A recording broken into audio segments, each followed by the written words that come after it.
too. I know it's kinda late, but happy birthday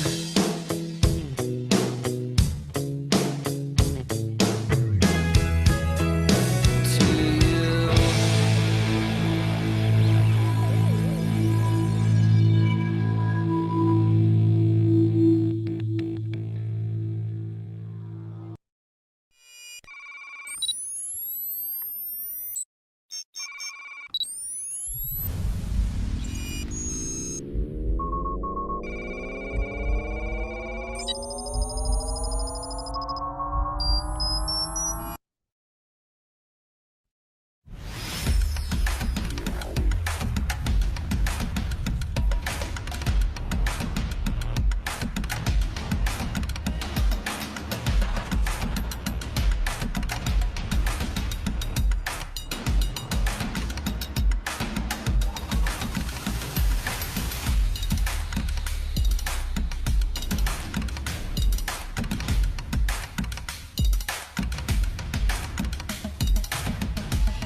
Proud to be Beats. Proud to be Beats. Proud to be Beats. Proud to be Beats. Proud to be Bits.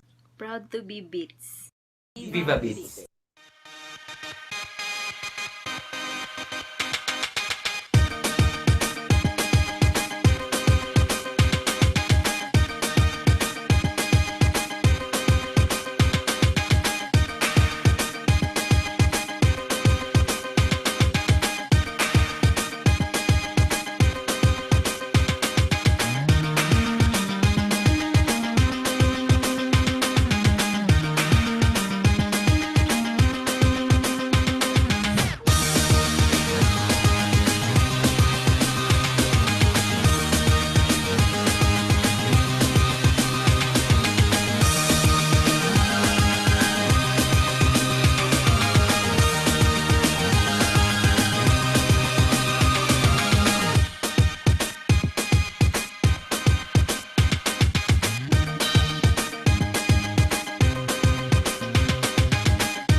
CLSU Chemical Society, nominally known as CHEMSO, is a college-based, nonprofit organization of PS chemistry students in Central Luzon State University that was founded on August 24, 1983.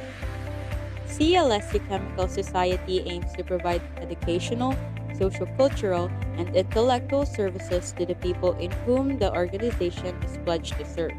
It also seeks to promote chemistry among students inside and outside the university, build camaraderie among its members, and develop the students' potentials and skills in different endeavors. To fulfill the organization's visions and objectives, various activities such as free tutorial services and dorm tutorials are being held. These activities are open to all CL.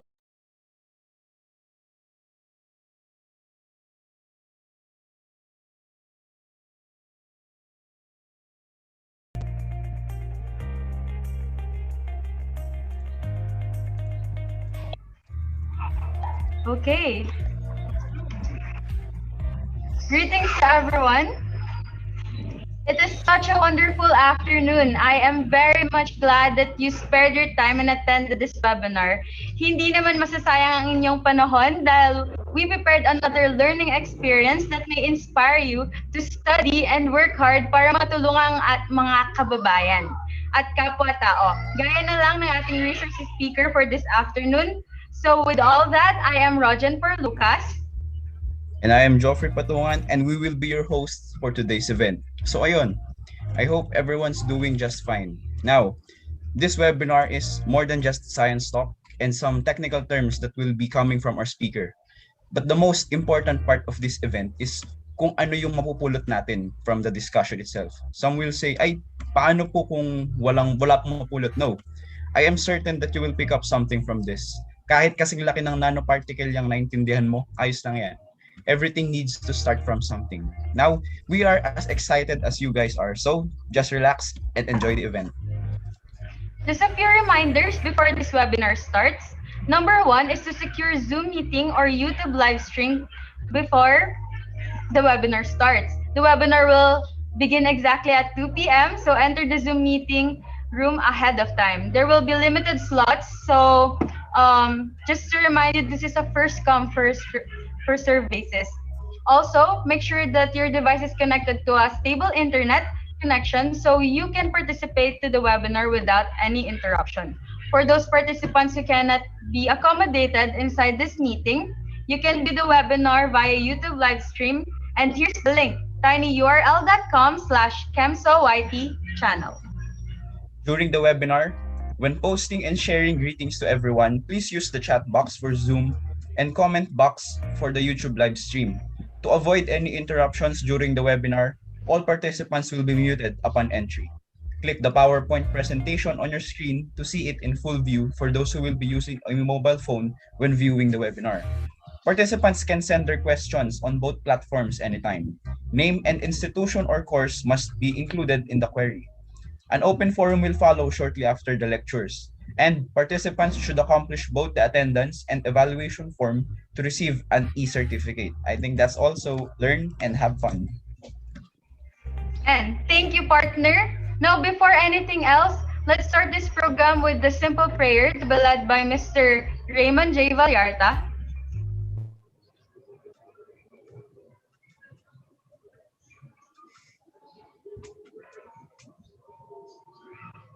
Sir Raymond, are you ready? Hello, and so let's bow our heads and feel the presence of our Lord.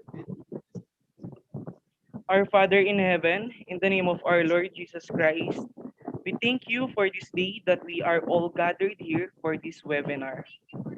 May this day be fruitful and meaningful as we learn the wonders of your creations and nanotechnology in particular. Guide our speaker as he impart his knowledge to all of us so that we will be informed about how nanotechnology can change our lives. May we, may we all listen with interest, with a heart that longs for goodness. As we apply, as we apply our learnings to our daily living, may this webinar give us hope that even in the middle of the global crisis of the pandemic, the light of your goodness and your grace didn't disappear. Lord, be in the middle of this event as our teacher and protector as we give you all the glory and honor for the success of this webinar. May your will be done in the name of our Lord Jesus Christ. Amen. Amen. And now, may I call on the advisor of the CLSU Chemical Society, Dr. Redel L. Gutierrez, for the opening remarks. Okay, thank you to our Good afternoon, MC. sir. Good afternoon. Okay, dear colleagues in the room, to Dr. Monserrate, of course, and the faculty who are present here in this virtual meeting, especially to our students who are with us. Good afternoon and welcome to the webinar organized by the CLSU Chemical Society in cooperation with the CLSU Nanotechnology Research and Development Facility. This webinar is entitled CLSU Nanotechnology on the Fourth Industrial Revolution. This webinar aims to promote nanotechnology to all as a field of research and innovation, as well as to showcase the capability of CLSU Nanotechnology R&D facility in the mitigation of COVID-19 pandemic and its effects. A year ago, the world has experienced a very challenging health problem, brought about by the coronavirus 2019, or simply known as COVID-19. Now, COVID-19, as you're all aware, is an infectious disease caused by severe acute respiratory syndrome, coronavirus 2, or what we call the SARS-CoV-2, which impacted people worldwide, rich and poor, young and old, male and female, COVID-19 indiscriminately claimed lives and caused millions of people to get sick. Then, as of today, the world is still fighting this virus, which is even said to have mutated to a more dangerous variants. So ngayon, meron na tayong siyam na variants present all over the world, and we have four here in the Philippines. One of which is the P.3 variant, which is said to be originated from the Philippines. So hence, it is evident that the scientific community must come together to mitigate many clinical and public health management challenges. Now, the COVID-19 outbreak poses global pressure on modern societies, and particularly healthcare related infrastructure. Nanotechnology brings new prospects for developing affordable and scalable detection methods, safe personal protection equipment, and new effective medical solutions. Now, nanosensors are already a reality, showing great ability to detect bacteria and viruses at very low concentrations, and thus warn clinicians even before symptoms have shown or on patients with very low viral loads. A nanofilter has been recently developed, okay, that is claimed to maintain filtering efficiency even after hand washing, through the use of nanofibers. This reusable nanofiltered face mask could help to relieve the challenges, okay, arising from the supply shortage of face masks. The CLSU Nanotechnology R&D facility, headed by our able Dr. Juby J. Monserrate, so sikat na ngayon yan, most especially sa media, no? So kabila-kabila ang kanyang interview. Spearheaded the production of nanostructured alcohol, which is made up of 70% ethyl alcohol infused with zinc nanoparticles and turmeric extract. So it is considered as an effective disinfectant, antiseptic. It kills microorganisms and bacteria and prevents the spread of viruses. Then there's also this nano-enhanced sanitizer and nanofiber filler face mask. So the production of these health products during this health crisis that we are having right now has benefited some local government units, particularly the health workers, the police, the military personnel serving the front line against COVID-19 in Central Luzon. Also benefited were the different state universities and colleges in the region.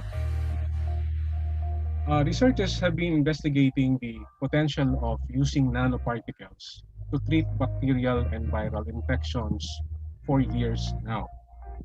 Gold nanoparticles, for example, are made to attach the virus, such as Ebola or influenza, and by heating the particles with certain infrared wavelengths, the nanoparticles can then destroy particularly the structure of the virus. The nanoparticles can also be used to deliver drugs as well. Now, aside from developing products to mitigate COVID-19, the CLSU Nanotechnology R&D facility also develop other products and technologies for use in the agrofishery and the industry sector. The development of CNC, or the zeolite silicon nanocomposite. So this nanomaterial is being added to soil as conditioner.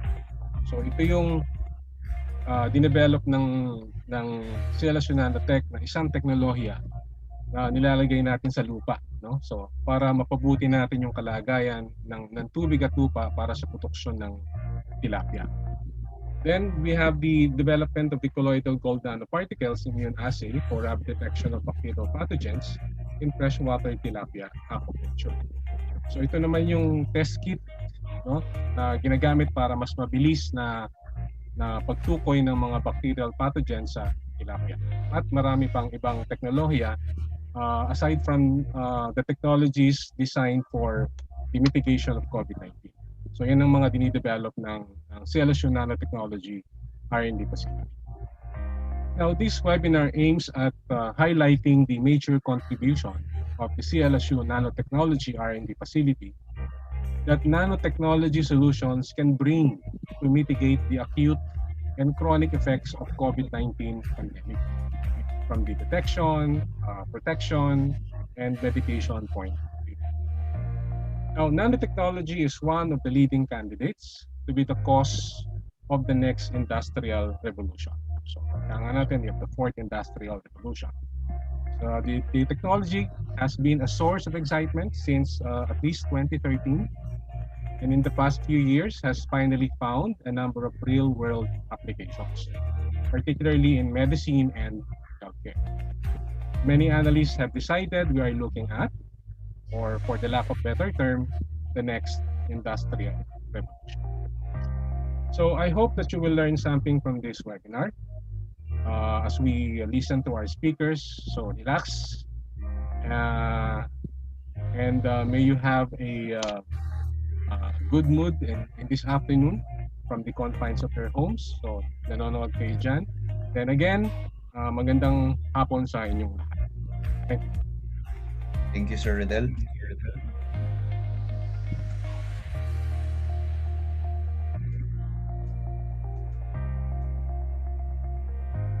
Yeah.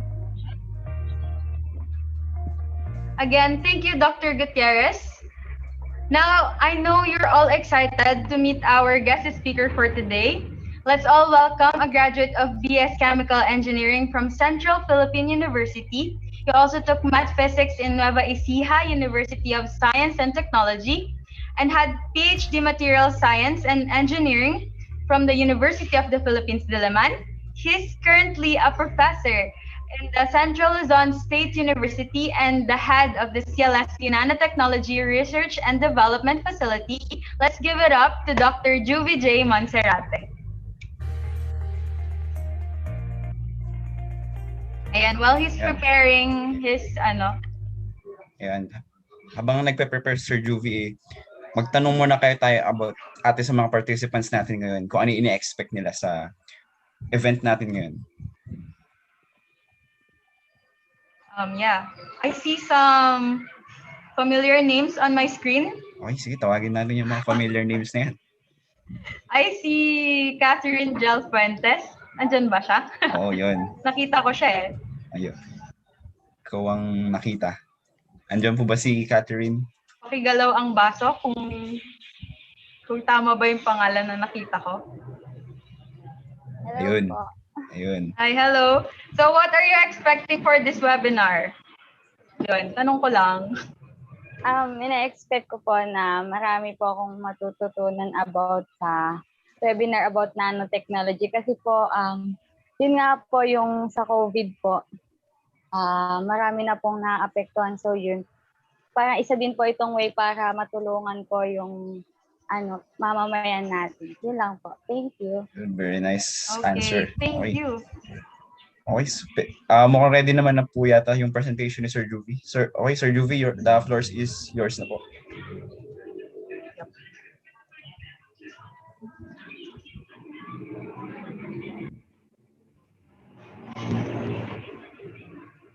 Sir Juvie. Okay Sir, na po. pwede na po kayo mag-share, sir. You can share your screen na po, sir. Off po yata yung mic niyo po, sir.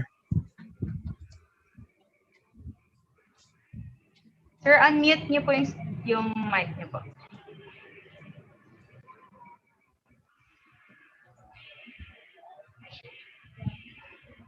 Juvie, paki-mute yung mic. Sir, yung mic, sir, naka-unmute po. Ay, naka-mute po, sir. Yes. Ayun, yes, sir. Pwede po kayo mag-share po ng presentation niyo po, sir. Wala naman na doon. Sandali. Invite. Walang... Sige, habang hinihintay po natin si sir, ate, magtanong pa kaya tayo ng isang participant natin. Oo. Lang kayo muna. Sige. Sige po, sir. One more Tatanong po question. muna kami sa ating mga participants.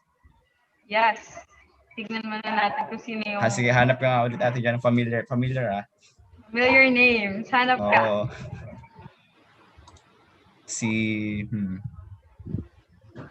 Andyan ba si Dan? Dan Torres. Ayan, si Dan Torres. Ay, nakita ko. Dan. Yo. Para kanino ka bumabangon? Para kay Sir Joel. Ayun. Hindi. Ano, ano ang ini-expect mo sa event natin for today? So yun, bilang BS Chemistry student, mas magiging familiar ako sa nanotechnology at baka maging ano ko din siya topic for thesis proposal next Oh. school year. Yun, napaka-alagad. Magiging advice ni Sir Juvie itong mga to. Ayan, Nice, sasama ako sa'yo. Sama-sama tayo. Oo. Yes, Ah, sir. pwede na. Pwede na, Okay, sir. Pwede na sir. po, sir. Okay, sir. Pwede na Ay, po yung naka, mag-share, sir. share slide. Oh, yes, sir. Saan ang slide ko? Yan. Share. Ayan, sir.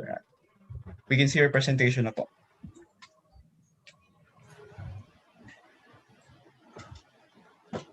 Good afternoon to everyone. I'm very glad that there are a lot of participants right now.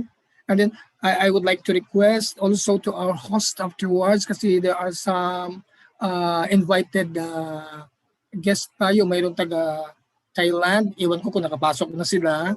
They are interested to attend. We have a lot of participants also from Mindanao and from Cebu. This is not only for CLSU community, but it's a whole Philippine community. There are a lot of those who want to join with our webinar right now. I'm very thankful for this opportunity that the Chemical Society of the Philippines inviting me to share our technology, the nanotechnology, not only for to showcase our product as well, but to inspire students who are intent to enroll chemistry and the material science for our proposed dual curriculum for the next 2 years from now. Nasa ano tayo? Nawala naman ako dito. Alright. Pwede na mag-screen na? Nakita nyo na? Yes, sir. Nakikita na po namin yung Sir, presentation. meron na po. So, nanotechnology is a series of multidisciplinary techniques used to manipulate matter at the scale of atoms and molecule. Nawawala, ayaw niya mag-ano eh. Your screen sharing. Nawawala, hindi maano yung slides. Excuse me for a while. I have to...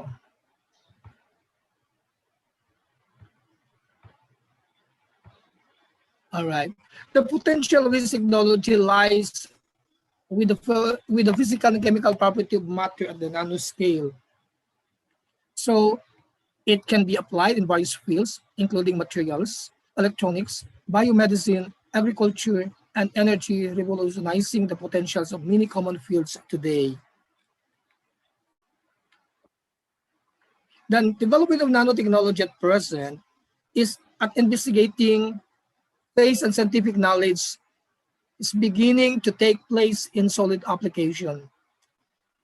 In the next 5 years, during this period, many different applications are expected to be developed, and an industrial scale productions of nanotechnology and base products will begin.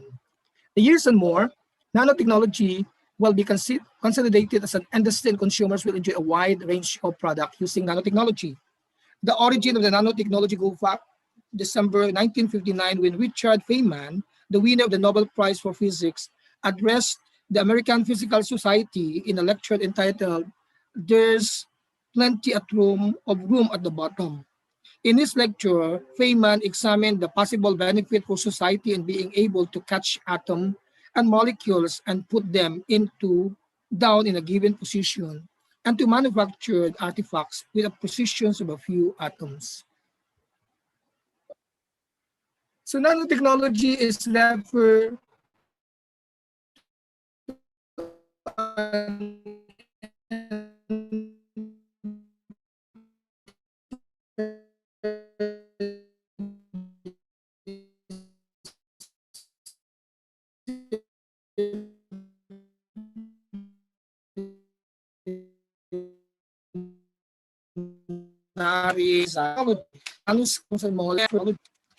nanotechnology is often referred to as a horizontal science, actually multidisciplinary, truly multidisciplinary. It involves specialists in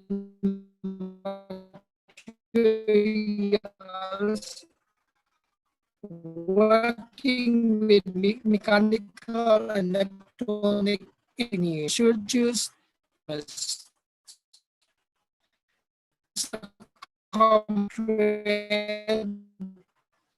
running through all which need to share knowledge and methods and techniques, aligning them with knowledge on molecular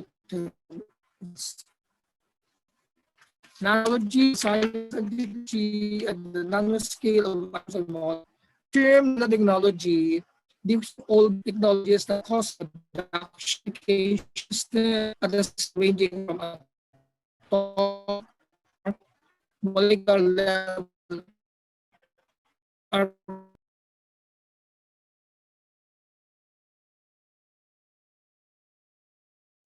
Mukhang may problem po yata sa connection si Sir Juvie po.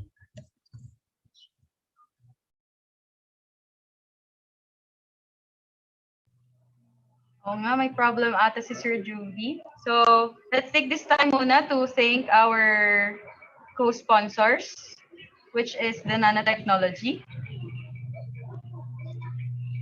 And yun, let's interview muna kung sino yung mga nandito sa loob ng meeting. Makipag-usap muna tayo sa mga participants natin habang inaayos yung connection problems ng ating speaker. Ayan, pasensyahan nyo na. Talagang evident talaga yung mga ganyang problems pag meetings, online meetings. Pasensya na, mabagal talaga yung internet sa Philippines. Ay, sir. Sir, mic po, sir. Okay, is he back?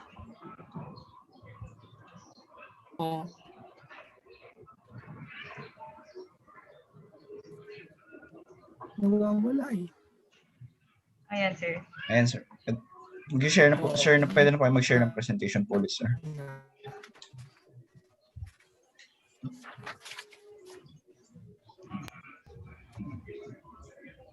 Ayan na, okay na.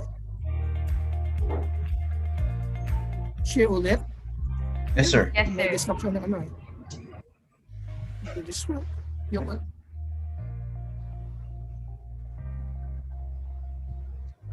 eh.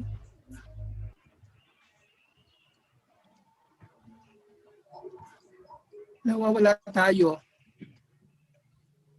Hindi ko na mag-ano din share dito. Kasandali. Share again. Sige po, sir. Nawawala na. Nag-disrupt eh.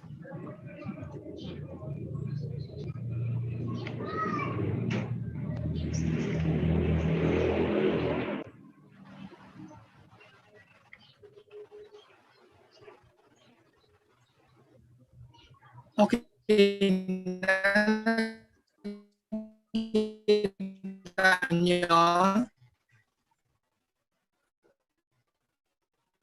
Sorry for the disruption. So the role of nanotechnology is the science that deals with structures having to add 3 issues na 100. Ano ba nangyari? Sir, I suggest you to refresh your internet connection po. Sige. Okay. We'll wait for you, sir.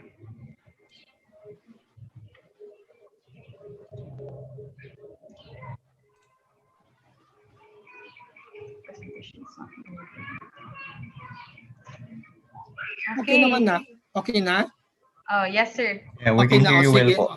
Sorry babalik-balik. So, recent trends in nanotechnology.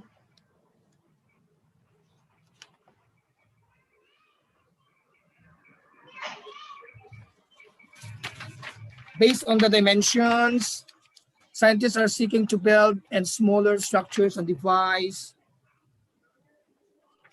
down to nanometric scale. Nanotechnology based on the principle of operations, investigating new characteristics of material by manipulating them at atomic or molecular scale. And further, nanotechnology based on method of fabrication, the bottom-up assembly or the molecular self-assembly, or the union conjugations of atoms and molecules to create a new, more complex structures.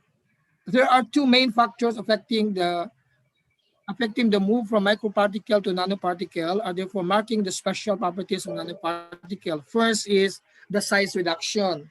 From the macro scale, you need to do the intercalation followed by exfoliation to come up with the complete dispersion in order that the particle become in the size of nano size. So that is size reduction, and further the increase in the surface volume ratio. So meaning to say, if your particle is a small particle in the nano form, meaning the surface area covered is bigger. Small, big, di ba? Small, big, hindi big, small. When it's small, big. That is the reason why we can say that small is terrible. Terrible now ang nanotechnology kasi small is terrible. That can beat COVID-19 in the latest presentations of mine. That is one of my main title in the second presentation. Main advances in nanotechnology, yan ang mga presentations sa mga, it can also began in 40 BC when the Greek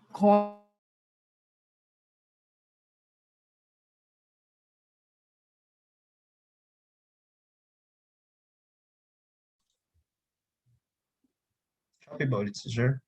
Hello po, sir.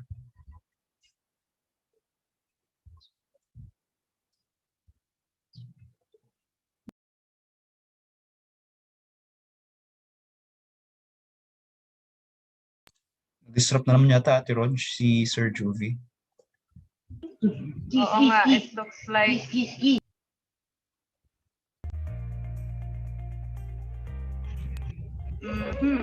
what should we do?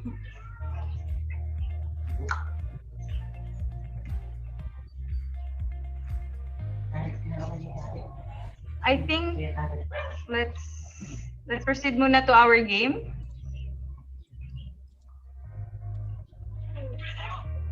Okay, sige. Habang hinintay muna natin si Sir, but as the major sponsor of this webinar, panoorin muna kayo natin yung video about sa mga equipment sa Nanotechnology Research and Development Facility para naman may idea yung mga participants natin kung anong klase yung mga equipment ba yung nakikita natin sa CLSU at kung ano yung mga equipment na meron tayo. Okay. So as the major sponsor po, let's watch this video together.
Nakita Nandiyan na po naman ba si... natin sino na dyan?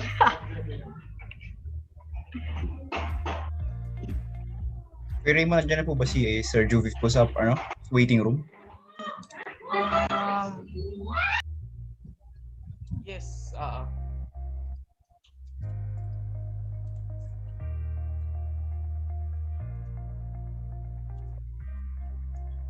Ayun, may nagre-recommend daw atin na i-off. Sabihin natin kay Sir Juvie na i-off na lang daw yung camera natin. Ay, yung camera ni Sir Juvie.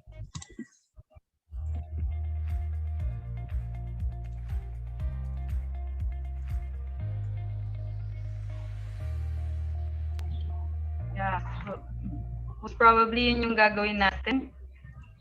I'm sorry for this inconvenience sa ating lahat, pero yan, tuloy pa rin ang ating webinar. Sir Juvie?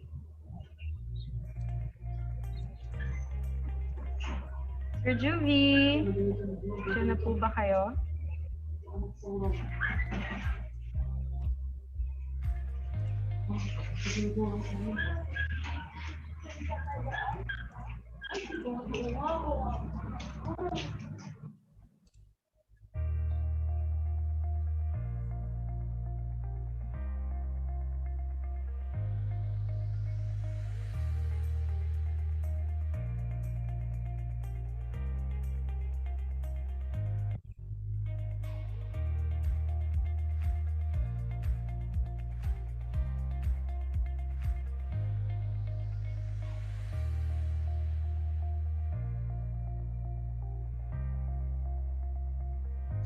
Okay, so matatagal pa yata si Sir Juvie. Grabing connection problem na nangyari sa atin today.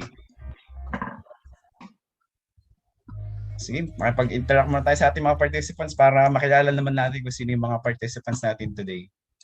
Sige, yan, habang naghihintay tayo. I see on my screen si Prima Rose. Ayan. Okay, si Miss Prima. Diyan po ba si Miss Prima? Prima Rose de la Cruz. Hello! So, ayun. May inaabangan ka ba sa webinar na ito?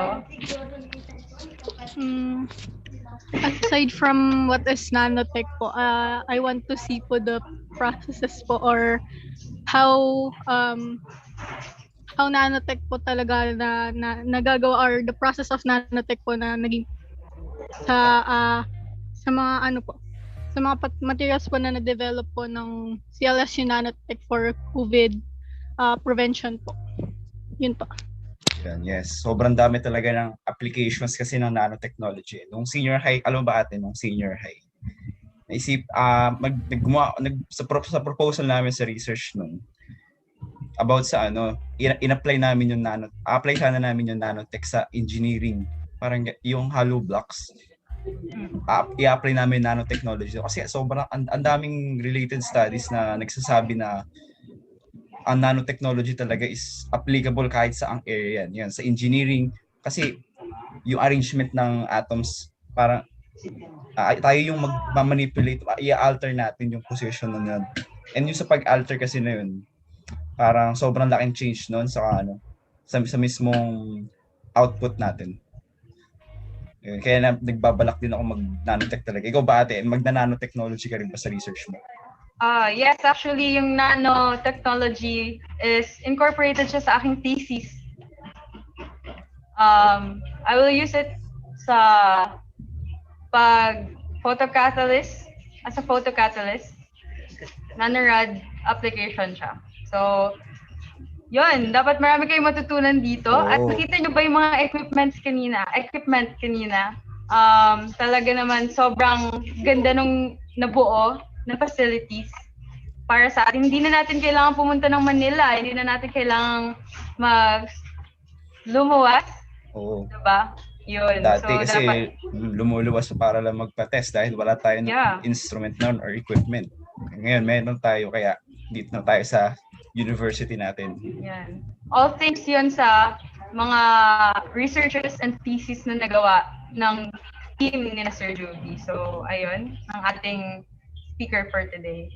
May problem lang talaga sa internet connection pero sobrang ganda sana ng ating discussion ngayong hapon kung walang May nakita rin ako kagabi, nabasa rin ako article. Gagamitin yung nanotech. Ito ate Ito idea na to medyo syempre parang isipin mo parang baliw yung nagsasabi. Sa space daw, pag pupunta tayo sa space, ang gamit na natin is elevator. Oo. Oo, gawa daw siya sa carbon nanotubes 'yun. So, pero kung iisipin mo kasi kung noong 2010 pa, kung iisipin mo 'yun, talagang hindi talaga kaya 'yun. Pero today, ngayong alam na natin yung nag-grasp na natin yung concept ng nanotechnology, is possible na talaga yung mga ganyan absurd idea na ganyan. Yes.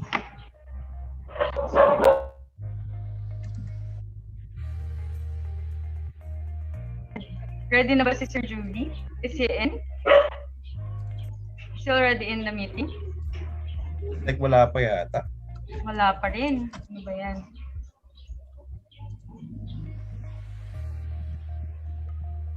Grabe naman kasi dito sa Pilipinas naman ang bagal. May nakita ko dito na ating mga na part din ng nanotechnology.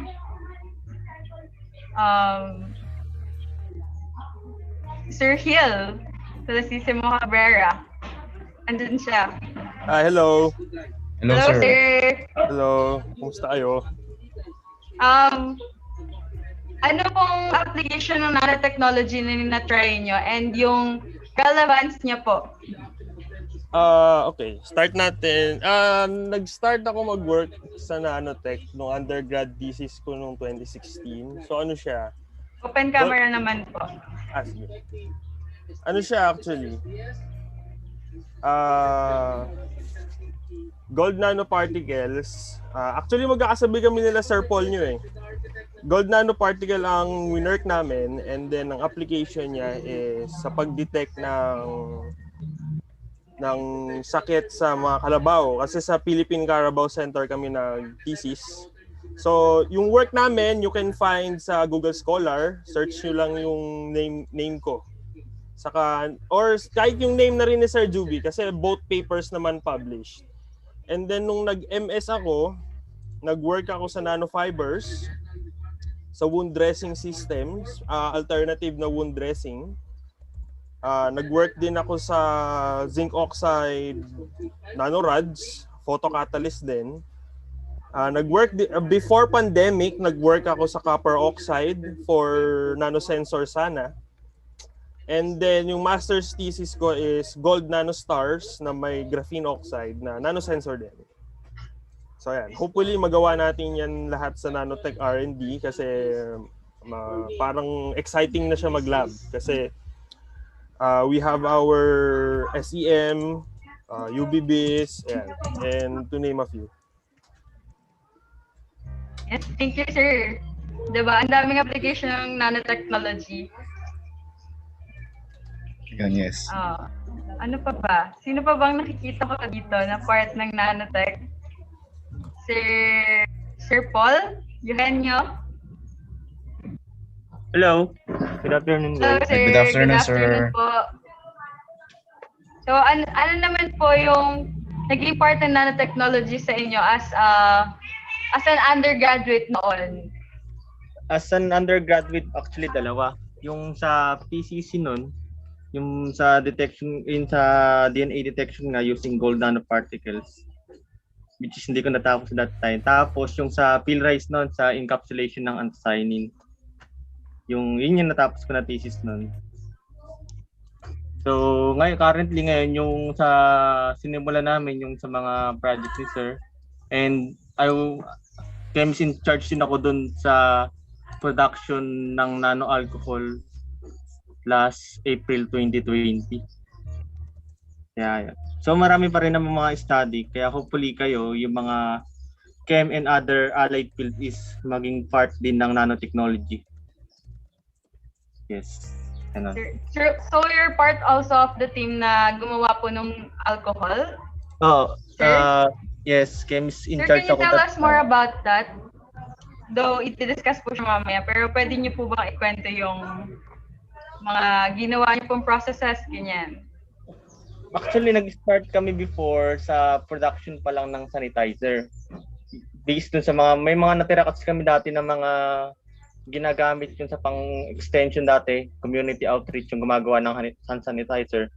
Then, naisip ni Sir na why not we incorporate nanoparticles to that sanitizer in order to enhance its properties. So, doon nagsimula ang lahat. So, sir, pwede pong mag-open camera kayo? Ay, sige.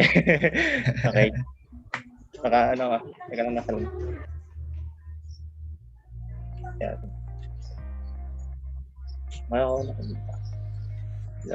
Tapos yun, open ba ako? Tapos Yes, yung nag-start dun sa production muna ng konti lang. Actually, mga 100 pieces lang ata ng ng hand sanitizer yun. Tapos bumili sila Doc Juby at si Dr. Mampe ng Biperet ng mga lalagyanan. Tapos dun nilagay. Tapos, since nag-run out na ng mga tawag dito, ng mga needed na reagents for that sanitizer, kaya parang mas convenient or mas madali na why not alcohol na lang ang natin kasi mas madali din alcohol eh. Then sa alcohol na yon, nag-start yun na ang alcohol na ginamit is yung from sa AREC. Kalimutan ko yung acronym. CLSU din yun eh. Or sa AREC ba yun? Yung bioethanol nila. Then yun yung sinama namin o yun yung parang pinaka-raw material. Hello, excuse me. Pwede na tayo? Yan. Hello, Sir Jeff. Pwede na? Hello, sir. Hello, sir. Alright. Sige, Yes, so, sir. Okay. sige Sir, pa, sorry. suggestion po. Ano? Suggestion po na off na lang po yung camera while discussing para po hindi sige, po kayo sige. mag-lag. Okay, sir. Thank you, sir. Sige. So, nyo yung paki-present nyo yung nasaan na tayo? Dito pa rin. First part po ba, sir? Ulit tayo? Hindi na lang, mamaya na lang yan. First part kung may time, pabalik na lang tayo. So let us proceed with the part 2 portion.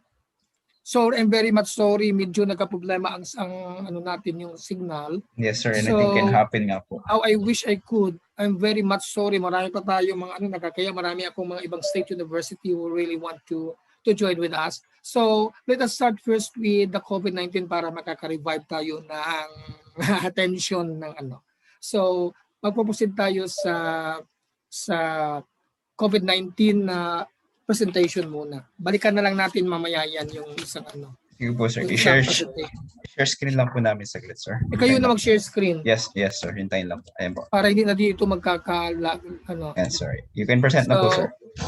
Tinawag ko na small but terrible. It is the science of how nanoparticle can beat COVID-19. Dahil ang liit-liit, imagine sa gaano kaliit niyan na kaya niya ang halos hindi din makikita, di ba? Naghahanap din ang maliit at counterpart eh. Di ba pag malaki ka, ang counterpart mo malaki din. Pag maliit, maliit din ang counterpart. So, next slide.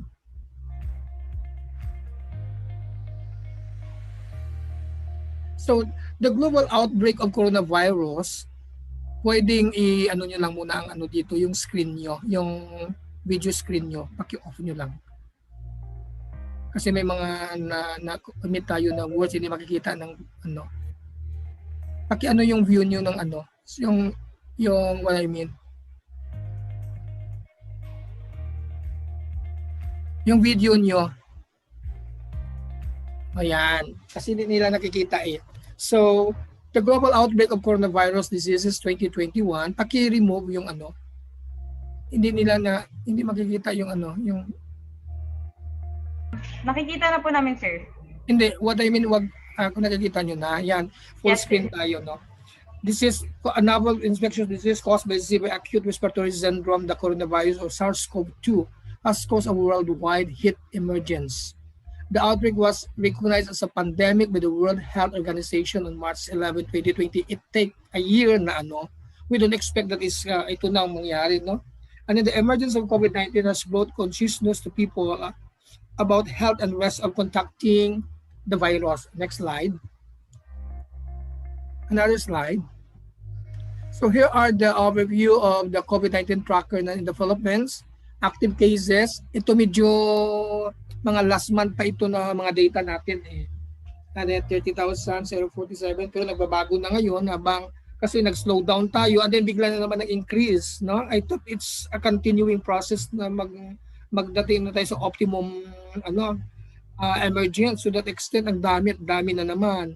So next slide. So actually, the epidemics of SARS-CoV-2, SARS-CoV-1, the MERS-CoV, and influenza A virus, the timeline, natural reservoir, total number of deaths, and symptoms of the patient infected with the virus. For letter B, that is the cumulative number of cases and health caused by these viruses.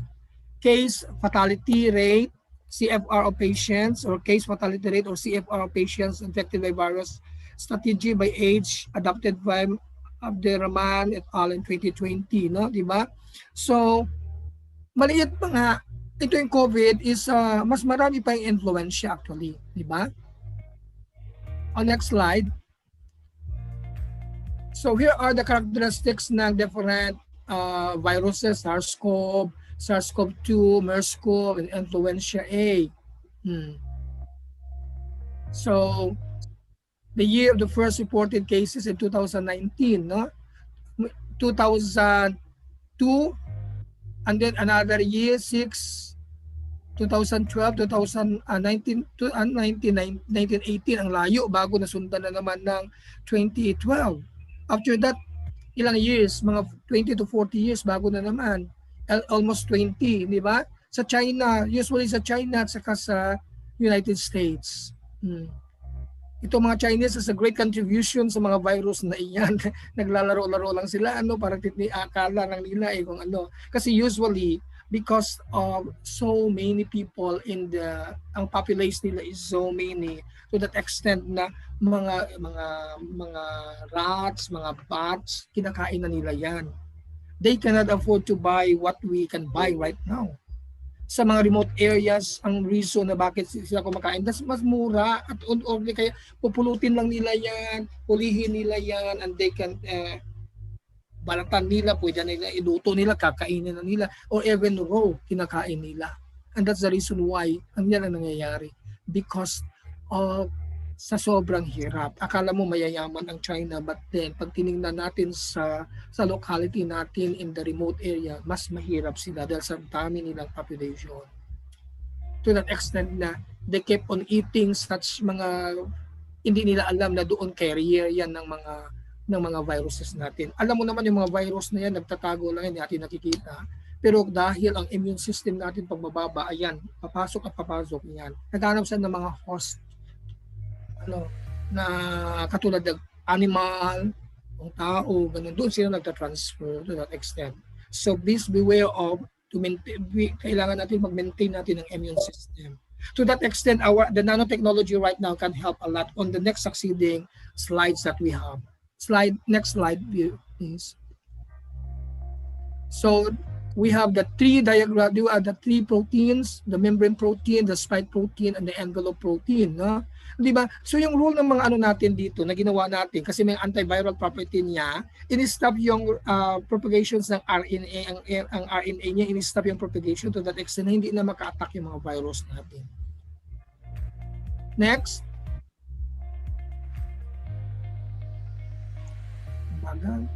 So in this part, the CLSU DOST3 in collaboration have an initiative collaborative response for COVID-19 mitigation. The CLSU Nanotechnology R&D facility with the help of DOST and GAD, or Gender and Development Office of CLSU, developed products such as the nanostructured alcohol, nano-enhanced sanitizer, and the nanofiber filler face mask. Pursuant to the Republic Act 11469 or the Bayanihan to Heal as One Act, which can help augment the prevention and the protections of people against the coronavirus. Next slide. So, nanotechnology, the application of scientific knowledge and to manipulate and control matter predominantly in the nanoscale to make use of size and structure dependent on the property and phenomena distinct from these associated with individual atoms or molecules or extrapolation from larger sizes of the same material. Dahil we use nanoparticle, that's easy siya mag-absorb. Small particle lang. Kung sa plant, ang application siya that can easily enter into the stomatal pathway that will distribute directly to the different parts of the plants. And in the sense, katulad ng mga vitamins natin, may mga vitamin natin, pag nabasa ng laway ng saliva siya, sometimes nagiging acidic. Pag acidic, ang nangyayari sa mga vitamin natin is na-degrade ang active component to the extent. That is the reason why the CLSU nanotechnology is nagde-devise kami ng mga tinatawag na nano-encapsulated anthocyanin content from different plant source. Kasi slow release siya to that extent na maganda ang pag-absorb niya is so easy, slow, saka yung particle size niya is so small, and also ang surface area is so big. Kakaunti lang ang dami na makover niya. That is the reason why with the nanotechnology R&D facility tend to promote or to gumagawa kami ng tinatawag na mga nano-encapsulated anthocyanin from black rice, from rice bran oil, and we have also from black fermented garlic, di ba? Ang black fermented garlic contains allicins. Pero ang allicins kasi it's for tumor cell, pero pag magsobra ang applications mo, nakakamatay din yan. So ngayon, ang allicin niyan nagdi-diminish kung kapag na-ferment mo to become black. Ang effect na naman sa black na naman yan, ang anthocyanin content niya, tinataasan niya, nag-change kasi ng red pigmented color na siya. And one thing more, ang mga material na yan ay nakaka-help a lot for its viral property. Another application, next slide. Here are how can nanotechnology combat COVID-19? No? May mga virus detections, vaccine. Ngayon, sa vaccine na tayo, pero what I mean is until now, wala pa rin tayo. Kailan kaya darating yun? So in this case, in order that in help to mitigate, we go further. Ngayon, mayroon na tayo may ginagawa namin kami sa nanotechnology na tinatawag na nano-herbal na fortified herbal tea made of black fermented garlic, made of nano zinc oxide from plant extracts, and then that is the component na ilalagay namin. So which contains photocatalytic degradation property. It has also, what I mean is, it has antiviral property, and one thing more, may immunobooster siya or stimulant yan. May stimulant siya. Ini-stimulate niya yung viruses, yung immune system. So those are the way on how CLSU can help a lot on the mitigation. Another way is, next slide. Next slide.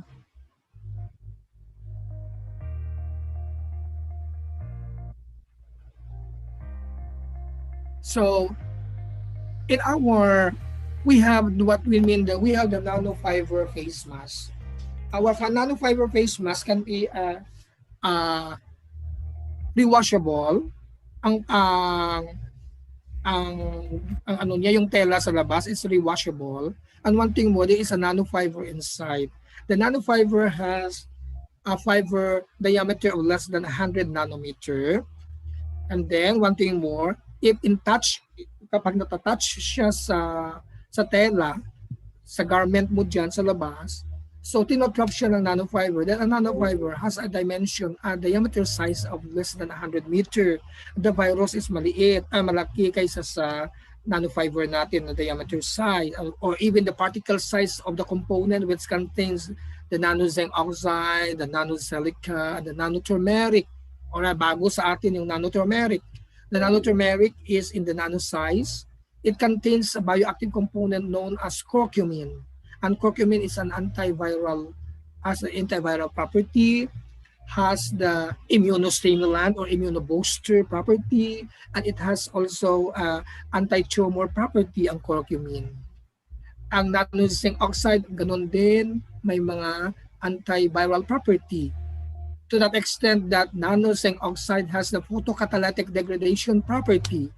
So what is the role of the photocatalytic degradation property? So say for example, if you have the face mask with you, you wear your face mask, and then if the fiber enter into the garment of the face mask, ang nangyayari, magkakaroon siya ng electrostatic interaction. Hindi siya makatrap sa loob dahil the fiber diameter is so small, to that extent the when the virus is attacking into the surface of the garment of your filter face mask, when attached, because of the photocatalytic degradation, pag nainitan, exposed to UV light, what I mean is, or even the sunlight, when heated, so it will kill because of, it will degrade. There is a magkaroon siya ng photocatalytic degradation. Kinakatalyze yan, dinedegrade yan in the way na may mainitan siya. At high temperature, the virus cannot exist. Next slide.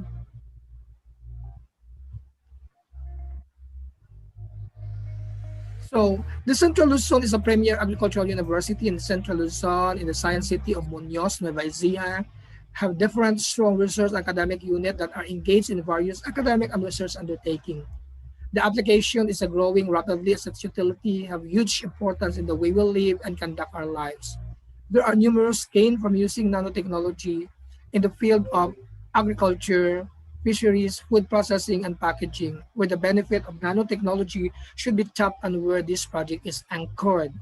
Next slide. Next slide. So it focus on catering student, researcher, policymaker, LJUs, POs, NGOs, and other stakeholders to address major problem in agri-fishery. The facilities indeed needed equipment can be an important avenue that will help strengthen the linkage with the instruction, teaching, and extension endeavor of CLSU, benefiting in particular farmer, fisher folks, extension workers, and students and other stakeholders as well. Next slide.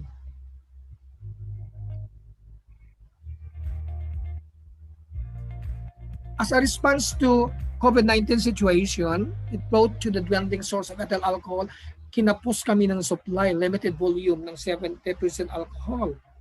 So, afterwards, after the God provision to us, we are able to come up with a proposal, and we are given by God ng 1.5 million.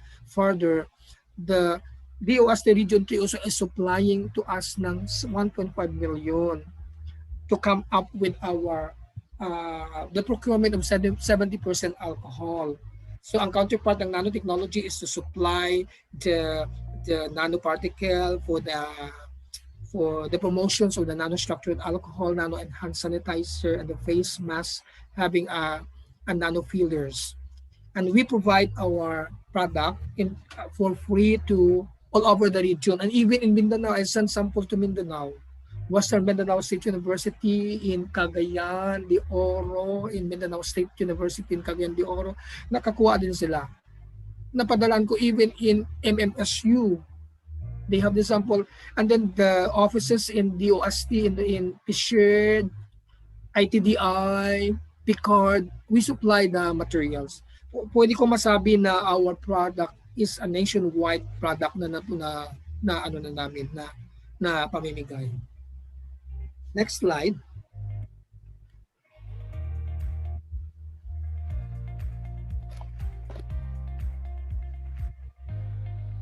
Produce nano product, nanostructured alcohol, nano-enhanced sanitizer, nano filler. Effort to respond to COVID-19 situation. Sustain production of nanostructured alcohol for the distribution to frontliner with service orientation with the eventual intentions of commercialization. So yesterday, the regional director of the DOST called up attention that we are in the process of commercialization.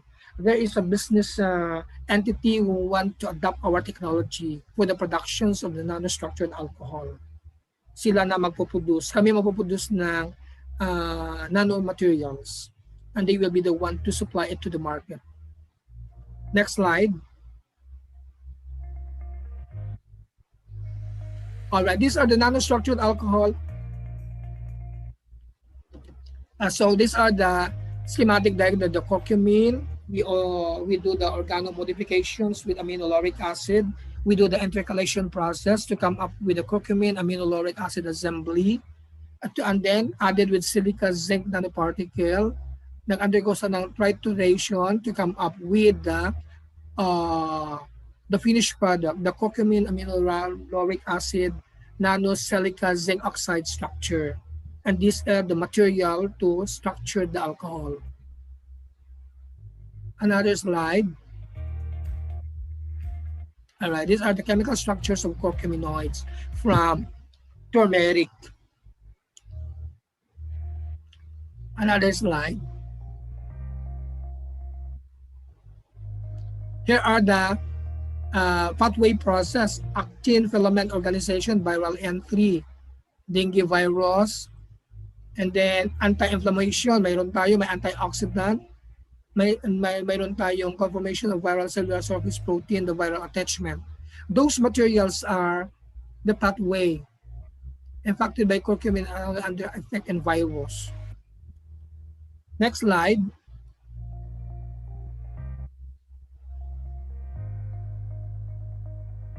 Another slide, please.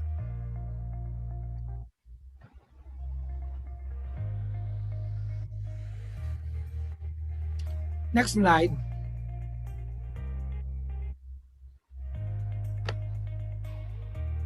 So the actual viral with a cellular receptor, the antiviral genome, transcription, translation, viral assembly, and release. Curcumin prevent viral attachment and entry by aberrating the functions of viral envelope protein. Siya yung nagtatrap. That's the reason why hindi makapasok. Tapos dagdagan pa siya ng nano zinc oxide na may photocatalytic degradation. Ang silica mayroon din. Tapos mayroon din siyang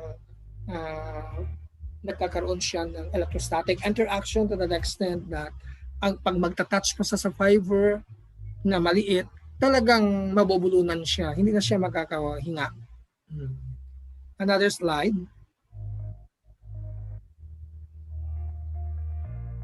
Yan. Those are the proposed protective mechanism of zinc oxide and COVID-19.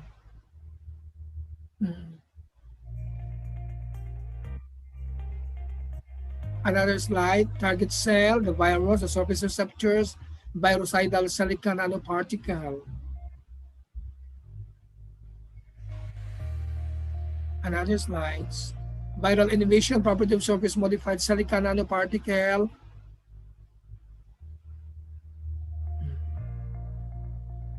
And that is our nanostructured alcohol distributed to the buong region.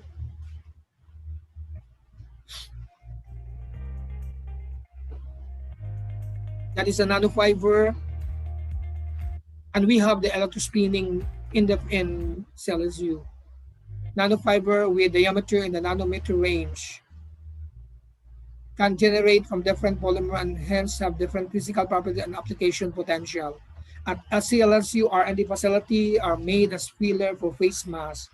Masks are essential item for the primary protections of respiratory tracts. Next slide. This is the way how to reuse. No, we can soak in 70% nanostructured alcohol in pristine time, and it can be recycled into 10 cycles. You do the air drying. After that, you put inside the fiber, inside the cloth of the face mask.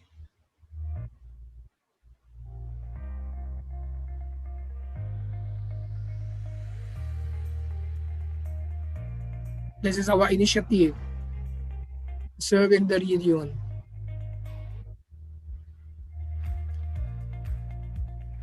And that was July pa na data ko, hindi ko nabago yung July, pero mga 10,000 liters, almost 10,000 liters na, o 12,000 liters na distribute namin.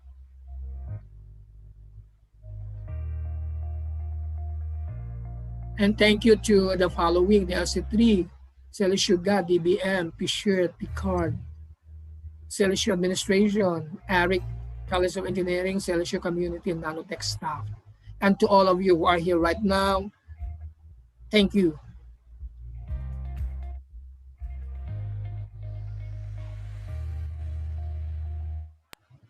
Hello, ma'am. Okay na tayo? Yes po, sir. Narinig nyo ba ang sinabi ko? Hindi ko Yes, nakikita. sir. Sige. Yes, So sir. ngayon, this is how sa LSU. Papasok tayo doon, babalik tayo sa na view nyo na ba yung ano natin, yung mga initiative ng CLSU doon sa part 2 ng first slide?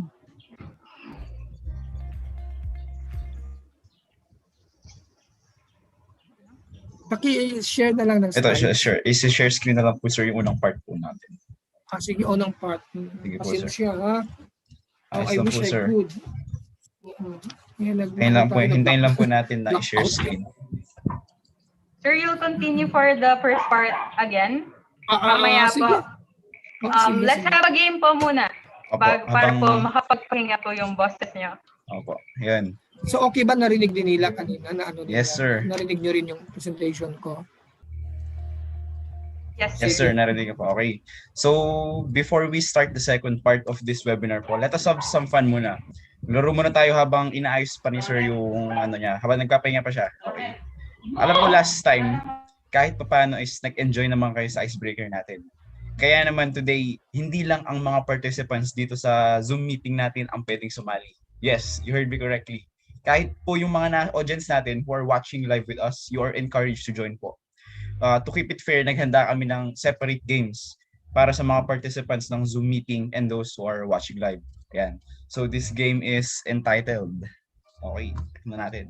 Ayan. So, okay. So para po sa rules of the game, Ate Rog.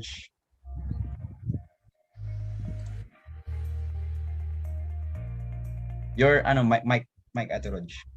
Ayan. Ang dami ko nang dinada. Ay, ganun ba? Anyway, for the Sige. rules of the game, a logo will be flashed in the screen, but only a particular part of the logo is visible.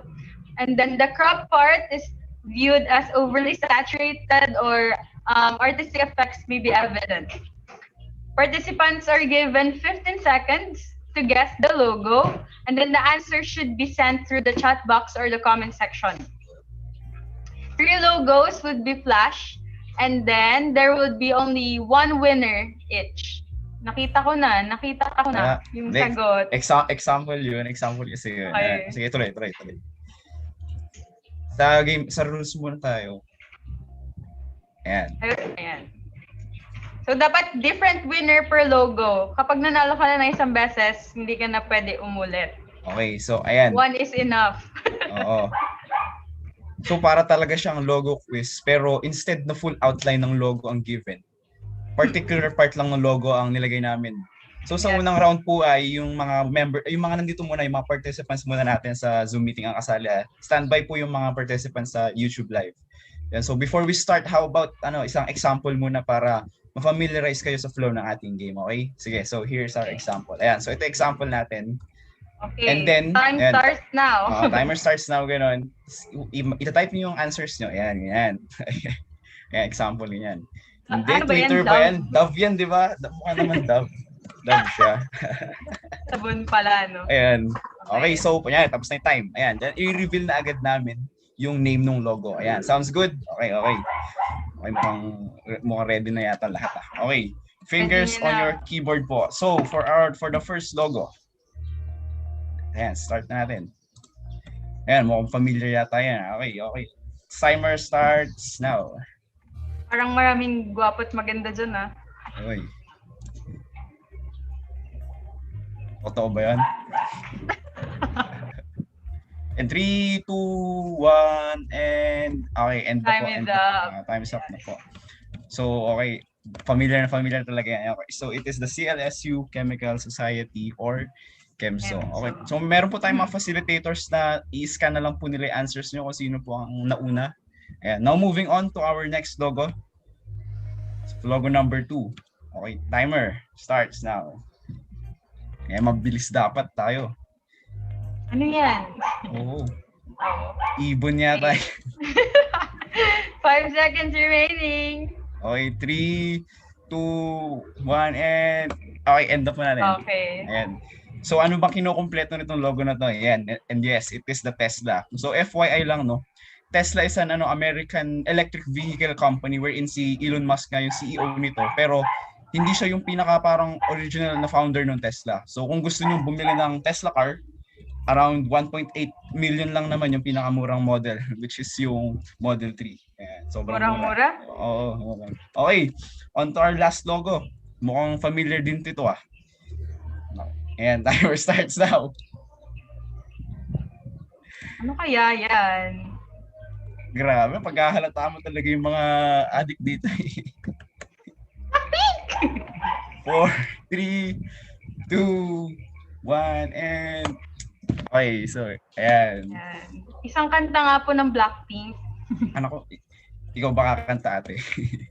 Hindi. Ayan, so kahit pala certain part lang ng isang bagay, yung nakikita natin somehow, nagagawa pa rin natin na ma-decipher or ma-imagine yung object na yun as all. So that concludes po the first round. Okay, moving on. Participants po from the live stream. Okay, naririnig naman tayo dyan, no? So ayos ba tayo dyan? Okay, yung mga participants po natin sa Zoom, bahala kayo kung gusto nyo i-send yung sagot nyo, makikita nila yun. Sayang, laki pa naman ng price. 20 mil, oh. 20 mil. Ayan, okay, everyone is encouraged to join po sa YouTube live po. Okay, game na ba? Okay, kung game na, start na ganoon natin. Okay, for our first logo, ayan. Here it is, timer. Oh, familiar. Familiar ah. Sobrang dali talaga yun. Familiar yan eh. Namumukhaan ko yan. Ala, wag na kayo sumali. Okay. Ayan. Nakuha nyo naman siguro to araw-araw ba naman na yan ang bubungad lagi pagkagising sa umaga. Ayan. Salamat Gmail. 54. Salamat Gmail. Salamat Gmail for constantly reminding us sa mga requirements na wala kaming balak gawin. Ayan. Okay. For logo number 2. And timer starts now. Ano yan? Masarap yan.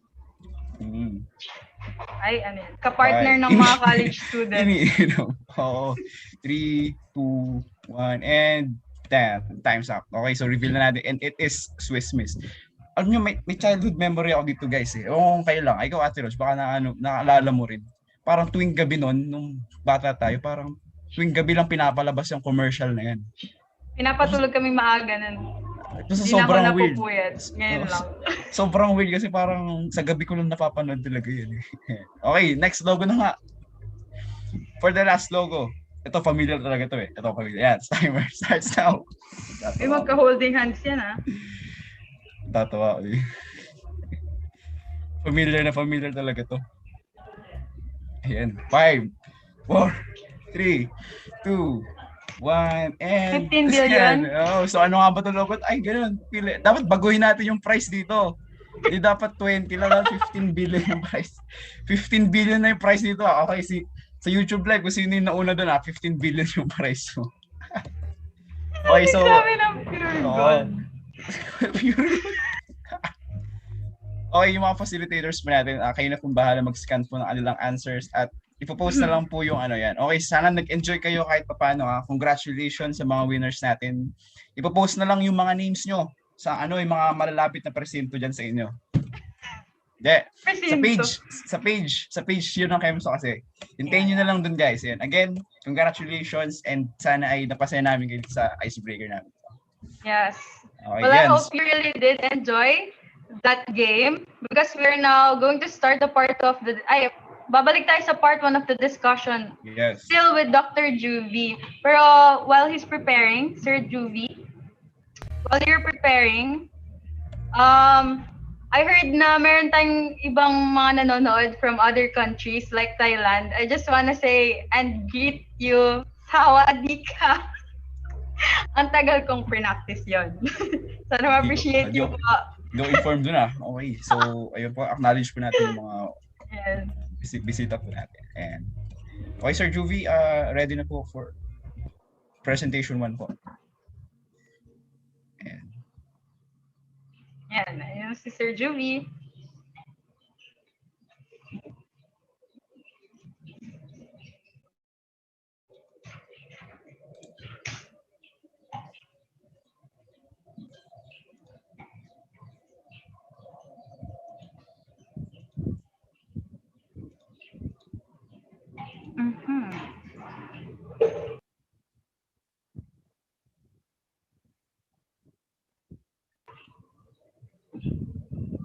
Okay, sir. Clear na ba? Sir, Nakita niya? yes, sir. Turn off your camera na lang po, sir, para po, Wala naman. Oh, para sige. po, Nasaan? Sandali. Para hindi ma-free po choppy. yung data natin. Oh, mas maano pa ano. Sandali na. Po, sir.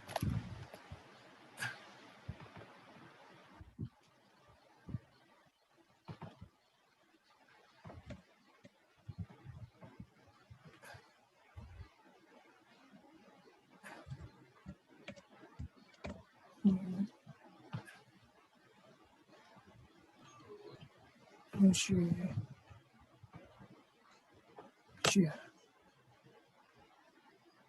Okay na? Yes, sir, Nakita niyo na? Yes, sir, paano na po? So, full Okay screen na? na po. Yes, sir. We can see your So dito na presentation. lang, we are going to start it. I'm very much sorry to the participant for the problem encountered in our Yes, sir. presentation. I So let hope us proceed with the naintindihan po. value chain and nanotechnology. This is one of the highly important chain of our industrialization, of which the nanotechnology is now at the middle of this scenario. Because as I repeat, our product right now is being, through the help of the UST, will be rolled out. Probably by next month, i-rolled out na namin ang production of nanostructured alcohol. So, as I told to the regional director, so we need to have the FDA, sabi niya, hindi na necessary as long as supported by a lot of positive positive references that you provide, and one thing more, its application is highly significant, and that will help a lot right now at this moment in time.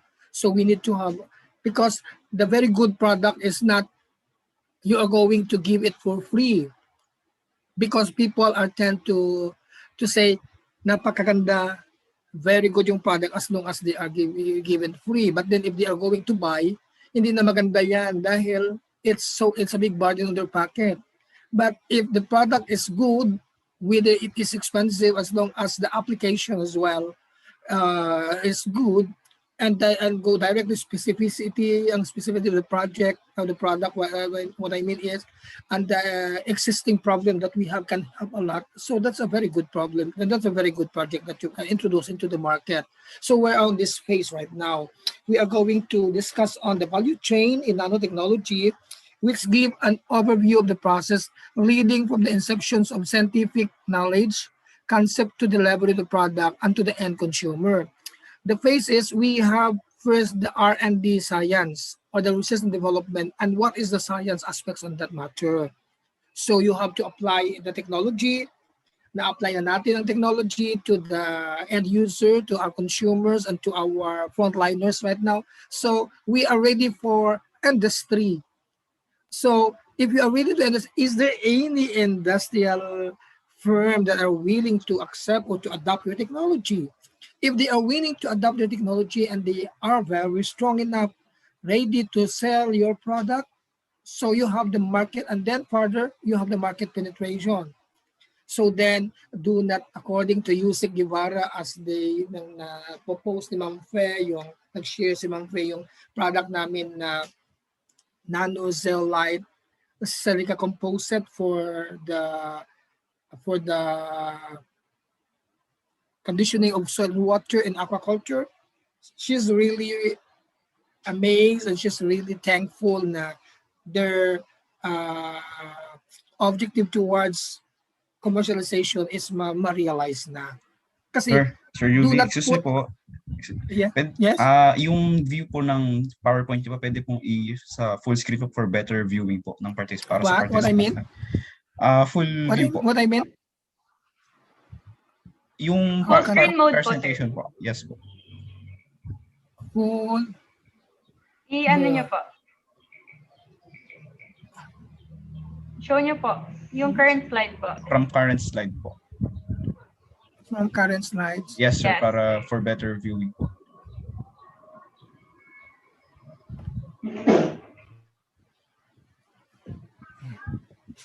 Thank you, sir. Ayan na. Yes po, sir. Yan. Thank you po. Ayan. So, increasing nanotechnology is a vital to allow application to reach the market. The link between R&D and application is one key in the value chain. Given that its success depends on the conversion of nanotechnology into a viable industry. The transition from nanoscience to nanotechnology will therefore mark the entire development of the value chain. Ang produkto natin in the laboratory is a part of the research and development. Bakit attempt tayo puro publish? Kailangan natin i-apply. Pag na-apply natin, kailangan natin put the technology into a transfer technology into the industry. And then, does the industry are willing to adopt our technology?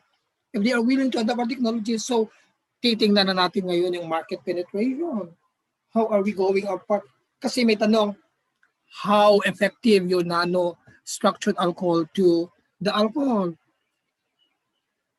Tatanong ko sa audience, ano ba, how effective sa pananaw nyo ngayon? Tatanong ako, Geoffrey, anong pananaw mo? Sir. How effective it is?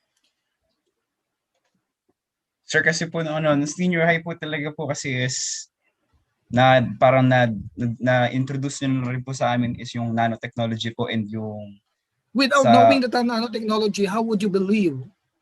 Without knowing first yes, the scenario about how would you believe that our product in the nanotechnology in CLSU is highly, what I mean is more effective than the ordinary 70% alcohol?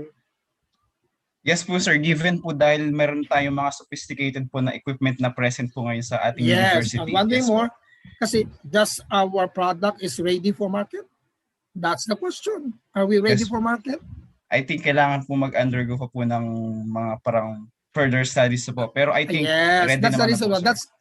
That is the scenario of which I share it to the regional director. And sabi niya, as of this moment in time, considering that your product is ganito at they are in the need in the market when the COVID still exists, what will happen after the COVID? Pagtapos ng COVID, mayroon pa bang bibilin yan na magkaka-interest ng ganon? Kasi kailangan natin ang penetration sa market during the process na andoon siya nag-exist. Para ma-develop mo yung, di ba, ma-develop mo yung trust, confidence ng product. Pag may trust and confidence ng product, any moment in time, our traditional way of protecting ourselves in some other viruses, hindi naman natin ginagamit normally. Ngayon, babalik tayo sa new normal. To the extent that after that, tuloy-tuloy na gagamitin na ng tao yun. So that's what the regional director tell us na kailangan should be in the market, should be penetrated into the market. So the CLSU technology business incubation is ready for the adoptions of our technology product. And then afterwards, pwede na tayo sa DTI and then mag-market penetrations na tayo. So we're very much thankful that our value chain for nanotechnology is now ready for commercialization. Iinano ko rin sa kanya yan, sir, wala pa kami kasi third-party analysis, we don't have the FDA. Not needed. Hindi naman kakainin yan. Ganun. And one thing more is disinfectant. Kasi traditional 70% alcohol is normally a disinfectant. Pinanganak pa lang kayo, inuugas na yan sa pusod ng mga bata pag pinanganak. Disinfectant na yan, lalo na dagdagan mo pa ng mga antiviral properties. So it's more effective. Kahit hindi mo na sasabihin na kailangan na pa-publish. Hindi kailangan na pa-publish to that extent na you are being supported by some other references na talaga itong nanosalika, ito yung nano-zinc oxide, this is the nanoturmeric, has the property that can kill, that can inhibit or to mitigate COVID-19. That's more than enough, supported by the applications of the so-called, may nakita ba kayong product na ganito sa market? Wala. So bakit kailan natin ilalabas? Pagtapos na yung COVID. Diba? That's the reason why. So that is through the effort of nanotechnology, and we're very much thankful that we have a sophisticated equipment that can carry over all the needs that we have to make our product more attractive in the market. So that is stages in the value chain over the next 20 years, no? So R&D, application industry, and market penetration. Kailan ka mag-start na market penetration? After 20 years. Pag stable na ang lahat, after 20 years, dahan-dahan, sinasabayan mo yun. Di ba? Sinasabayan mo yun. To that extent na ma-meet mo yung requirement. Na at the end of 20 years, talagang full-blown na ang project natin. Full-blown na yung supply natin. So, agent who can promote the nanotechnology industry, university, company, society, and the government. Scientists, andito papasok itong mga chemistry and the dual curriculum natin, in the case maybe material science and chemistry, andito papasok. Engineers, kami mga chemical engineers, materials engineer, dito kami tutulong sa application and technology. Industry, the business owner who really want to adopt, and then the market penetration, the consumer. Andito na tayo sa value chain ng nanotechnology. And then those are the accelerators and barriers to nanotechnology. Mga factors might speed up the development of nanotechnology. Remember that right now, kailan lang lumabas ang nanotechnology? Actually, this is matagal ng teknolohiya na ito, pero hindi pa ina-apply. So ngayon lang nag-popularize siya mga 5 years ago. To that extent right now, very exponential na ang publication sa nanotechnology. Everywhere is material science. Everywhere is nanotechnology. Any material na dinidiscuss, pag pinalitan mo in nanotechnology form, but you look at what happened, ang application should be highly significant to the community, to the constituents, to the rest of the needs, to the stakeholders. Ganun ang gagawin natin. How simple it is. It's not how to sophisticate. Nanotechnology is not a sophisticated study, but it is a simple study that can create an impact to the society. Global spend on nanotechnology, o to the exponential na siya, tingnan mo na yan. Actually, ilang taon kayong pinanganak ng during the Gulf War? Mga ilang taon na ng Gulf War, the Iran-Iraq War? The Iran-Iraq War, anong taon yun? Hindi ko nakalimutan, 1990s, 1980s. Oh, buhay pa ba? Buhay. Pinanganak na ba kayo noon? Pinanganak na ba kayo noon? No sir, hindi pa po. Hindi pa kayo pinanganak. So meaning to say, exist na ang nanotechnology. Ilang taon ka na ba, Jeff? 19 sir. 19. Exist na nanotechnology. Because ang nanotechnology can help a lot sa mga shielding material. Shielding material nila, say for example, if yung American Army gusto, kasi sila unang nag-ano ng nanotechnology, nag-devise sila ng mga fiber material, protective material sa mga damit nila. Yung mga Kevlar nila, transform nila ang Kevlar kasi an anti-bullet material yan, polymer yon. It's a fiber. Pero nanonize nila, to that extent, pag magta-touch yung light dito, hindi ka makikita ng kalaban. Pero what I mean is, ikaw nakashield sa mga lights, pero hindi ikaw makakakita sa kanila kasi ikaw shielded lang ng mga lights na protected ng nanoparticle, ng nanomaterial. Say for example, pupunta ka sa mga caves, parang didilim ang paningin ng kalaban mo, hindi ka na makikita dahil pinoprotektahan niya pag ikaw ay naka-wear ng mga material, protective materials having a nanoparticle. That is how it is. How sophisticated is a nanomaterials it is. The investment in nanotechnology, telecommunications, pharmaceuticals, di ba? Lahat nag-invest na clinical materials. Ang laki ng investment nila ngayon dahil they're very promising and very attractive and very significant and contribution to the community and to the rest of in the world necessity. All right. Nanotechnology in our lives, strong an influence sa communication. Ang mga smartphone natin is a nanotechnology. The quantum dots, ilan dito sa chemistry mag-quantum dots na ngayon, di ba? Quantum dots is less than 10 to or less than 10 nanometer. 10 or equal to 10 nanometer, less than 10 or equal to 10 nanometer ang particle size ng quantum dots that can carry over to detect the pharmaceutical waste, can detect the metal, the metal, can detect the E. coli. There are a lot of detectors, sensors, quantum dots that can protect also. Di ba mayroon silang binibintan na mga, it's a necklace that say, ay may quantum dots niyan, you become more stronger if you are going to hold that. Kasi mayroon siyang ferromagnetism. No, di ba? And then, this is our facility. Our facility is provided by the support of the Picard for the IDD project, the DE-BAR for the building, the DBM for the 30 million, and right now, our CLSU has been provided as an insertion budget for GAA na galing sa DBM through the Senate.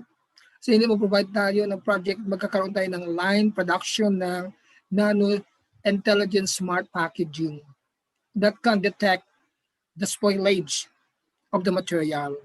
That can detect instead na mag-detect siya ng kulay o di kaya amoy. So dahil ang amoy niya babango, lalapitan mo siya. Dahil pag nalapitan mo siya, you can save. Sasabihin niya na dahil malapit nang masira, it's so easy to spoil. Ilang days na lang ang shelf life niya. So you are going to save it. Kasi if you are going to say the odor is bad odor or foul odor, so you will not give into attention that you are going to save the material because it's a spoiled bad odor or spoiled odor, foul odor. But if the odor is so a very aromatic kung organic chemistry, may mga benzene ring siya, say for example, a vanilla flavor, a vanillin flavor. So it's so attractive. I have to save the material. Probably it take 5 days more to go. So I have to eat right now because that we have the smart packaging. We have the smart packaging. The smart packaging from the research and development and the equipments will be provided. Supposedly effective talaga ang sabi ni Senate, abunuhan lang muna ng CLSU, January. So gumawa kami ng PR sa PPMP, naabutan tayo ng lockdown ngayon. Supposedly i-release na ang pera. So just wait for the second quarter, ma-release nila. Sabi niya abunuhan muna.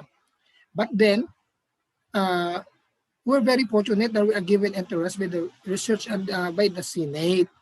And then secondly, our R&D facility through hopefully kung ma-approve yung proposal na magiging proposed regional center for nanotechnology and agri-fishery, I hope it could be na mangyayari sana through the effort naman ng Senate.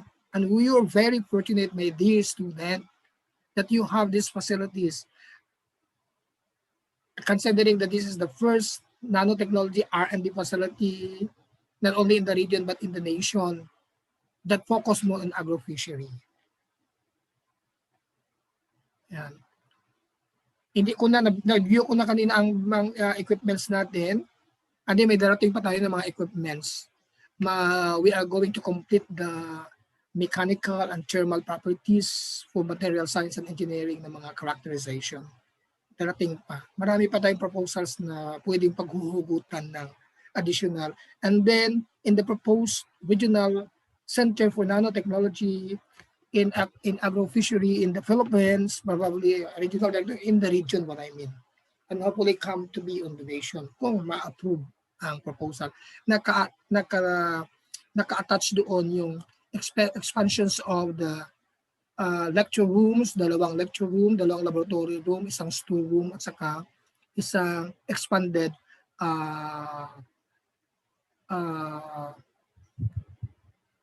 yung big lecture hall or lecture for meetings and some other conferences for the proposed dual curriculum of the CLSU BS Chemistry and BS Material Science course.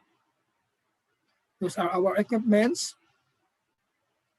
Those are our capability to accept service laboratory at a low cost analysis. And we are another product namin na naka-press release na ito through the effort of Dr. Carl in counterpart ng CLSU sa DNA.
All right. And also our soil and water conditioner for tilapia aquaculture has been released also by the business world. Here are the R&D facility milestones and breakthroughs. We have been in Thammasat University, Bangkok, Thailand for collaborations in the Faculty of Agriculture and Technology for a benchmark and having proposed collaboration. We've been from Chiang Mai University in Thailand, major university in Thailand at the College of Faculty of Science, and in the Students of Agriculture and Fishery, Chemistry Department. We've been from Kasetsart University in Bangkok, Thailand, an initial visit for the nanotechnology research. And our nano-enhanced product against COVID-19, our ready for business incubation product natin, our awards,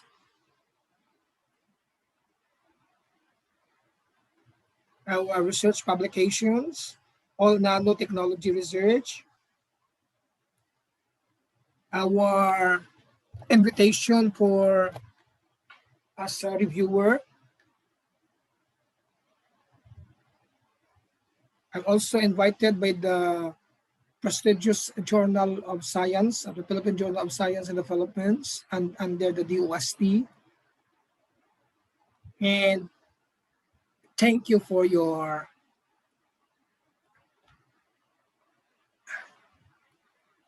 listening. Yun. Yes, thank you, Dr. Monserrate. Natapos na ano. Yes, sir. So that concludes the two-part discussion for this event. Let us now move on to the open forum. As we've said earlier, if you have any questions or clarification, kindly use the chat box to type your question and the comment section for those who are watching live. Yan po. Thank you po. Okay. Sa YouTube live po, pwede rin po kayo magtanong po. So yung questions po nyo is pwedeng direct sa mismong lecture or either first part or the second part po, if there are any clarifications po.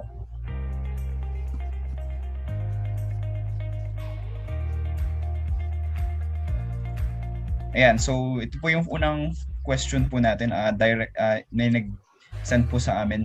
Sir, how to study nanotechnology? Where can I find a college or university that offers nanotechnology programs and degrees? Magpakilala muna sino siya. Ay, sir, ano po? Anonymous po. Anonymous. Opo. Taga saan ba siya? Taga rito o saan? Ay, gano'n. Actually, I have a collaborations with the balik scientists on the mycotoxin. But the one is Dueñas. All right. So with the first question, with the mycotoxin, actually we have the specific study on the mycotoxin on tawag ng DONE, deoxynivalenol. Deoxynivalenol is a mycotoxins from legumes, from beans, post-harvest products. So we have the nanoparticle ready for that. Yun nga lang, nag-lockdown tayo, so we cannot continue with our collaborations with our balik scientists from Canada. He's very much willing to return back here in the Philippines. For feed meal, Mr. Sablay is my student. Feed meal, all right. Sa mga feeds, Mr. Sablay, we have already technology for that. So if you are interested to do so, you can have set a meeting or MOU, Memorandum of Understanding muna.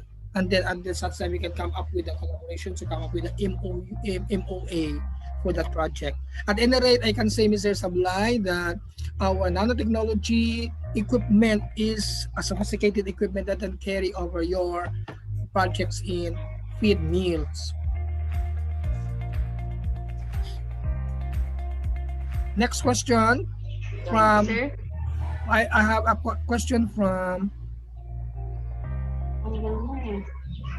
Buenos Dias, ni Clinton Ebong, DepEd Zamboanga del Zor. I'm curious with your nanostructured alcohol, does it have a different smell since it contains curcumin? No.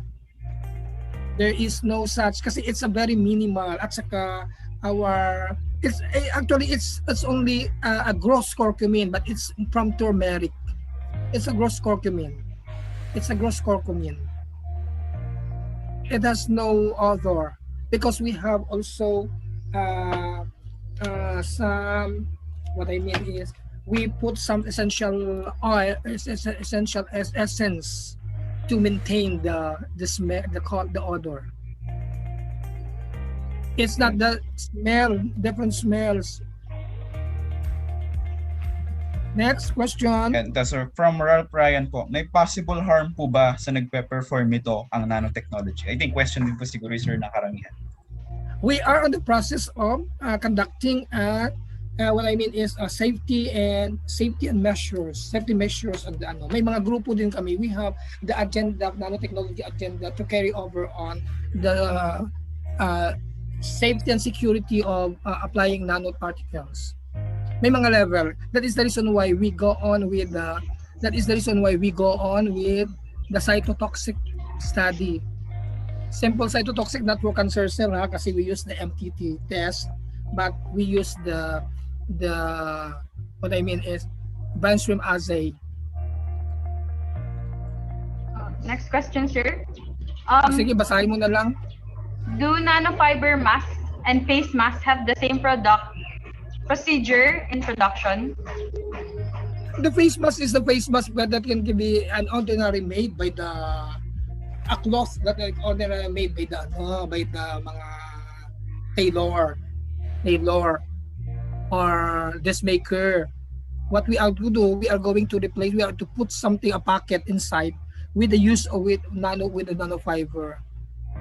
With the nanofiber, in the schematic diagram I shown it before, can be recycled into 10 times. You can spray it with nanostructured alcohol, and then you can wash the cloth of the face mask any time of the day if you want to, and then if you dry it, after that you put it again the the filler, the nanofiber filler. Some more Sir. question? Sir, what is the difference between the synthesis of nanoparticle and compound synthesis? What are you referring to compound synthesis? What are you referring to compound synthesis? And that is, kasi in nanoparticle preparations, there are different ways and methods to undergo the nanoparticle preparation or synthesis. Mag-undergo siya ng organomodification, undergo siya ng intercalation, exfoliation, mayroon naglalaminate na nga yan eh. Tapos nagkakaroon pa siya ng exfoliation para ang example kasi ng nano material para isang libro, di ba? Ang isang libro, himay-himayin mo, i-divide mo sa, di ba example, can I show it the whole screen? Alright. Nasaan na yung ano ko? View. Hindi ko makita. View. How can I show it? Alright. Same example, this one, nakita mo ba, Jeff? Sure. Naka-share screen po kasi yung sa PowerPoint natin. Pero pwede po natin i-share screen po sa inyo. Sige, share mo. Ayun, sir. You can share your... Alright. Ito, this is safe example, ang 1 meter, ganon siya, ito niyan, ganon. Sir, ipapakita nyo po sa screen, sa monitor nyo po. Sige. Just like this. Po. Alright, mabigat yan, ganito kabigat. Supposedly like this, sandali. Shall I show it to you?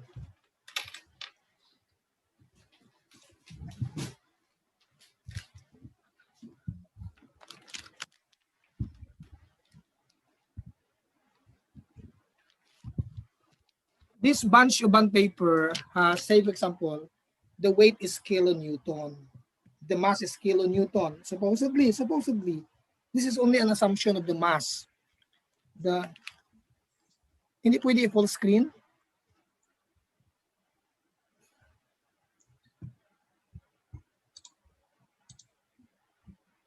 How can I? Yan, okay na po, sir. Ayan na. Full screen ba nakikita nyo? Nagbe-blend po, sir, yung hawak po ninyo sa virtual background. Sige, okay na. So, I will get the colored one. Alright. This bunch of books has a mass of 1 kilonewton. If we are going to nanonize it, you are going to synthesize to come up with one small one. Kung ang laman, if it contains thousands or millions of small nanoparticle, one set of that, one measurements of that sample, one particle of that is the same property with one bulk of this. So ang tanong, the question is, how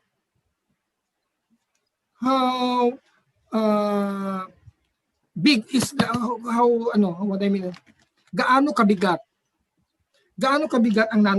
ang sum ng nanoparticle? Kasi you have one nanoparticle here, another one nanoparticle to come up a millions of nanoparticle. So if you start from a 1 kilonewton, kung mass ang pinag-uusapan natin in terms of one nanoparticle, so there are 1,000 kilonewton na overall ang mass pag nanonize mo na siya. Kasi ang bigat niya magsasum up na, o di kayo ang property niya, say for example, ang property niya in conductivity. In terms of conductivity, ilang milyon ng conductivity na yan nagiging 1 million na dahil iniliitan mo ng niliitan from one big one into one maliit siya, nagiging 1 million yon. So you have 1 million of that property. That is how nanoparticle applies on it. And one thing more, if you have with you your clay and you have the polymer, katulad ng graphene. Graphene is a monolayer carbon from graphites.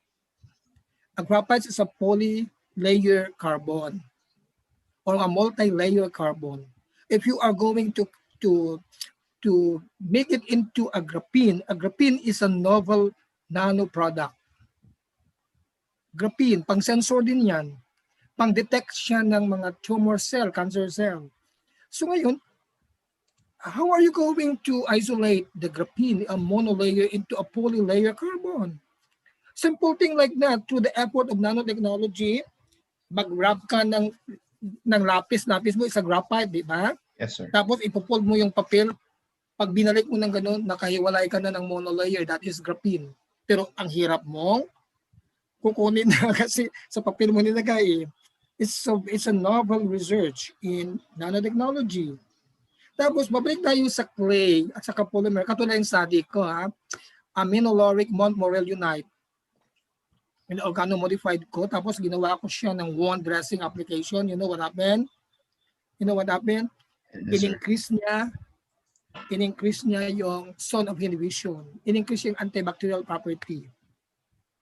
Tapos mayroon din kaming nanofiber na nilagyan ko siya ng isang anesthetic, lidocaine. Lidocaine is a well-known anesthetic material. Pag anesthesia, pag na-inject ka na-anesthetize ka, so mean to say, ang duration, pinaka-maximum na yung operation, 4 hours. Meaning to say, pag mag 8 hours na baka mamatay ka na din sa kakaantay ng operation mo doon sa loob ng operating room. Pero kung pwedeng mas mababa ang time ng ganun. Pero what I mean, if we are going to convert the fiber namin kasi is a topical fiber na pwedeng pang dikit lang sa mga sugat. Pero what I mean, nang nilagyan ko siya ng lidocaine, ang nanofiber ko, ang delivery system niya inabot ng 72 hours, meaning to say that can relieve pain for 72 hours. And it is highly suggested and recommended for sa mga military camp. Say for example, in the military camp, pag pumunta sila sa away, say for example, sa kabundukan, malayo ang hospital, malayo ang ambulansya. So, the military men died because of pain. Hindi siya magmamatay sa sugat, kundi mamatay sa sakit, hindi niya ma-relieve yung sakit. So, if you have the nanofiber enriched with lidocaine, ini-enhance siya kasi may property kasi siyang ini-enhance niya ang delivery system niya, pinapadelay niya to that extent kasi slow release siya to that extent that it can hold until 72 hours. That's what happened in our study. 72 hours ang delivery system niya that can hold until 72 hours, 3 days. Meaning to say, kung 3 days na kaya mo pa ang pain, then nalagyan ka ng gasa ng fiber ko na may lidocaine, kahit maglakad ka, wala ka ng sasakyan, lakarin mo na lang, makarating ka pa sa hospital para ma-relieve yung pain mo at maoperahan ka o whatever. Pero kung dahil sa sakit na hindi mo na ma-relieve, wala kang reliever, pain reliever, saan ka bibili ng pain reliever, kung mayroon kang dalang fiber na yan na may ganun, it can help a lot. So that's the reason why hinahanapan ako ngayon sa may Camuzor, na nag-lecture ako sa campo doon sa headquarters. Hinanapan lang nila ako ng clinical testing dahil kung ma-prove ko na may na siya sana, kung may clinical testing, makabalik ako next year for clinical testing, baka pwede na nila i-adapt ang technology sa military. Yes, sir. Napaka very yun. Maraming ng mineral. Tapos, pabalik tayo sa clay at sa polymer. Kasi ang polymer, papasok sa gallery ng clay. Kasi katulad ng mga kasi ang clay natin mayroong rhombohedral, hexagonal, tetrahedral ang mga niya, yung mga shape. So dapat magiging ang layer niya isa lang. Hinihiwalay yan kasi ganito lang yan sa pagpapaganda ng mga mukha ng babae. Di ba yung una nagbabakbak ang mga mukha nila, nagyan yan ng exfoliant. So that is nanotechnology. Ini-exfoliate niya. Kasi exfoliate, hilain niya hanggang na makuha ng mga dead skin mo, hilain niya sabay-sabay. Paglabas na katulad ng ginamit nilang exfoliant na hindi naman nanoparticle, instead na i-exfoliate niya ang mukha, na kung ginawa niya sa mukha, wala na, burn na, total burn na, gano'n ang nangyayari. Dapat pag na-exfoliate siya, ang property ng in-exfoliate niya is all throughout the same, uniform. That is how nanotechnology applies. Some more question? Sir, Yes, sir. last question po. Good afternoon from Gapan City. How can I tell if there is nanomaterial present in a product? So we do the characterization. Mayroon kang control na walang nanomaterial, may control ka na nanomaterial, makikita mo FTIR can do scanning electron microscopy at saka elemental X-ray dispersion, makikita mo yung elemental mapping mo, makikita mo kung anong element that is content to that in comparison with your standard. Makikita mo na siya. O XRF can do. Makikita mo na siya kung may mga nanoparticle ng gano'n. Some more question. Last more question. It goes, sir. For the last question po, I think last question na po ito. So, from YouTube Live po, I'm Ryan Norris, BSN Visay. Is there any possibilities po na magamit ang nanotech on combating climate change? And if ever, in what way? Actually, we do a lot of study on nanoparticle for the resilience of climate change. Di ba? Ano kasi pag sinabi mong magko-combat ka ng climate change, global warming. So dapat kung global warming, i-maintain mo yung ano ng ecological balance, di ba? Yes, o ngayon, huwag ka nang gumamit ng pesticide. Huwag kang gumamit ng mga heavy metals. What we are trying, what nanotechnology can do, nanotechnology help mitigate to the removal of the heavy metal that contribute to pollution. Because pag mag-contribute ng pollution, mag-ano yung ozone layer affected, pag ano yung low ozone layer, so the weather condition is mag-disturbance ang weather condition natin, nag-form ng global warming. Yes. Kasi that is the entropy of the universe. That is the total accumulation of the randomness of the system. That is entropy. So you should maintain the entropy, no, di ba? Kasi na-accumulate ang waste energy, pag na-accumulate, magkakaroon ng kataas ng temperature, mayroon temperature inversion that contribute to the global warming. Resilience to global warming, mitigation of the waste, mitigation of the heavy metal, mitigations of the pesticide, may pesticide residue removal kami, mayroon kaming heavy metal removal, water and soil conditioning, mayroon din kaming nanobubbles that can attract the air pollution. May source yun, so sobrang dami talaga ng application ng nanotechnology. And so marami siya, very broad. Yes, sir. So yun na po siguro yung last question po, and that concludes our open forum po. Looks like we've covered all of the questions. Now let's proceed to the awarding of the certificate. Okay, we present to you the certificate, Central Luzon State University, Science City of Muñoz, Nueva Ecija, College of Science, Department of Chemistry, CLSU Chemical Society. This certificate of appreciation is awarded to Dr. Juvie J. Monserrate for being an outstanding guest speaker during the webinar entitled CLSU Nanotechnology, Fourth Industrial Revolution, organized by the Chemical Society on March 20, 2021 of Central Luzon State University. Signed, Ms. Crisel Y. Bihosano, President of the CLSU Chemical Society, and Dr. Redel L. Gutierrez, Advisor of the CLSU Chemical Society. Yeah. Thank you, sir. Thank you, sir. Thank you. Welcome. Now for this part, I recommend you to open your camera so you can join our photo op. Open nyo na, guys, yung mga cameras natin. Marami document for documentation purposes. Gaano ba karaming natin, participants? Around 83 po tayo dito lahat, sir. Pero kanina po is, yes, sir. 100 po yan kanina eh. Kasi yung nakaabot ako ng mga tag 2,000 eh. Sobrang dami na rin, sir. Live naman po tayo sa YouTube, so for sure, mas marami po tayong viewers. So we're very glad that marami din namang interested, even na kami di ba? Sabi ko sa inyo kung hindi na nasira sana yung constructed yung natin, yung signal, mas okay sana. So I'm very much sorry for the delivery ng natin, how I wish I could na maganda sana kung hindi yung yan. Ay, Kuya Raymond? Okay.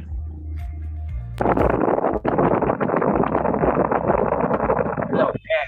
So, Gigi, pa-end mo na nung share screen mo para makapag-take na tayo ng mga pictures.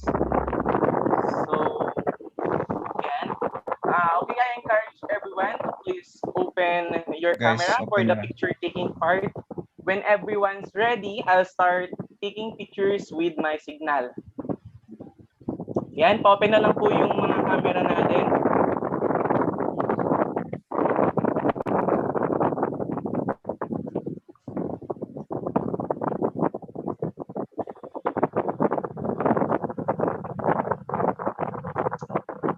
Yan, pagka okay na, magte-take na ako ng picture. So, open na lang, wait lang, huwag mo na po kayo mag-smile. Yung mga wait lang. Excited ano? Hold your smile. Nangawit na ako eh. Ako rin.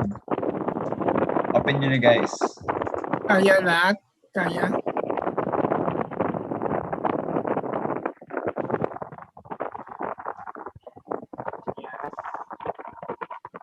Yan, open na ba lahat? So, yan. So for the first slide, let's take a picture. 1, 2, 3. Smile. Yan. Kailangan save ko lang. Yan. For the next slide, Okay, slide po. Open nyo po yung cameras nyo. so 1, 2, 3, smile lang. 1, 2, 3. Smile na lang. Smile. And another slide. Smile people.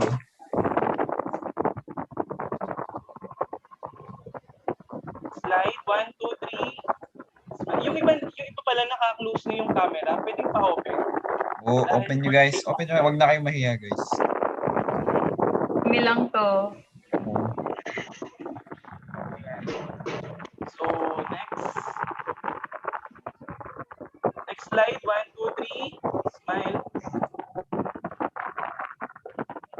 Ayan. So, last slide, 1, 2, 3, smile. Yan, okay na. Rog and Joffrey. Ayan, thank you kuya. So again, this event is spearheaded by the CLSU Chemical Society.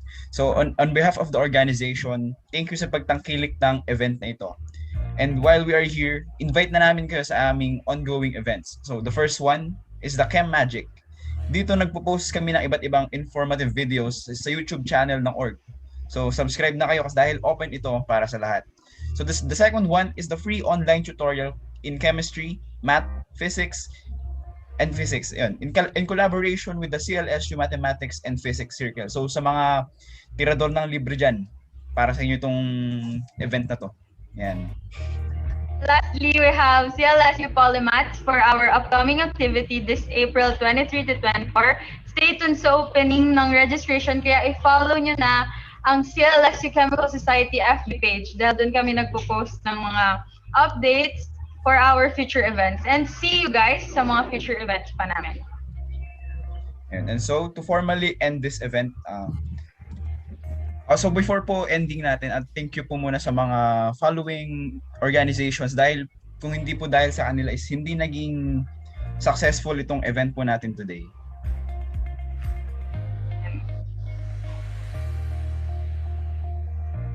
Ayan. So to formally end this event, may I call on the President of the CLSU Chemical Society, Ms. Crisel Bihosano, for the closing remarks. Ate?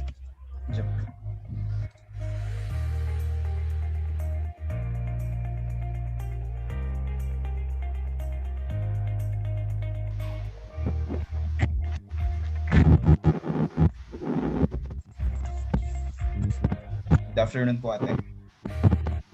So, in behalf of the CLSU Chemical Society and sa aking guest speaker, maraming salamat po kay Sir Jude Melserape and sa CLSU Nanotechnology R&D Facility at sa mga partners natin sa Technology Society, sa Council,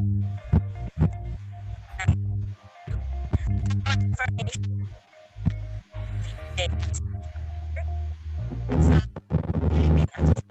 Chemistry Students Incorporated. And sa mga natin, sa mga high school students na under ng Chemistry Congress, Region 1, Region 2, Region 3, and so much sa students from Ate, choppy po kayo, ate. participants from and from Thailand. So much sa pagpunta. Ayun lamang. Thank you. Yan. Thank you po sa lahat na nagpunta and also for all of the supporters nag-support at saka po for our info disseminator ng mga organizations. We thank you po. Before po tayo umalis, kindly fill out po the evaluation form. So for high school students, you can access the evaluation form po by clicking tinyurl.com/CLSU Nano HSEval. And for the non-high school students, you can access it by clicking tinyurl.com/CLSU Nano Eval. Ayan, so evaluation po is highly needed para alam po namin yung mga side po ninyo para mas ma-improve po natin yung mga events po na i-conduct po namin. Yes. And paalala lang po guys, this evaluation form po is open lang po for only 2 hours. So mag-fill out na po tayo ngayon if ever na kaya.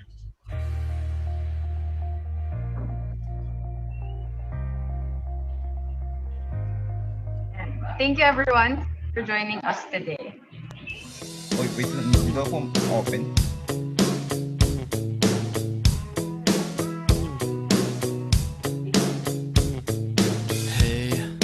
Hindi daw ma-open. Hindi daw ma-open. Hindi daw ma-open evaluation form. Ipopost mo ulit. Ipopost mo ulit. Hindi ma-open daw.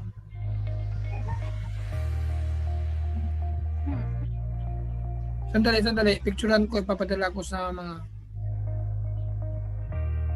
Dito. Open, dali po. I-open lang po namin evaluation form kung naka-close po pala. Pa pala siya open. Oh.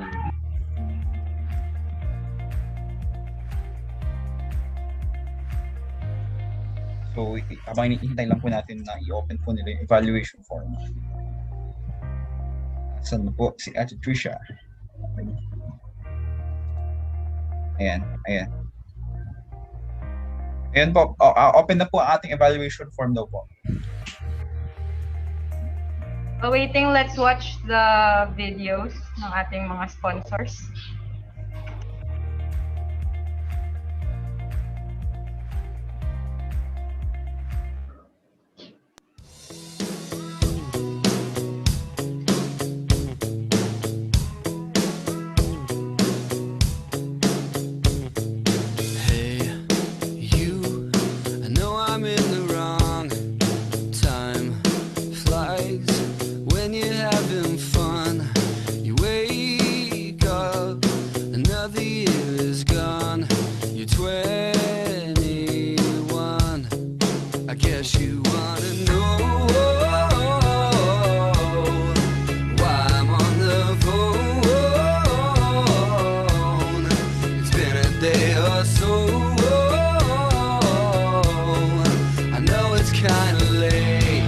Happy birthday.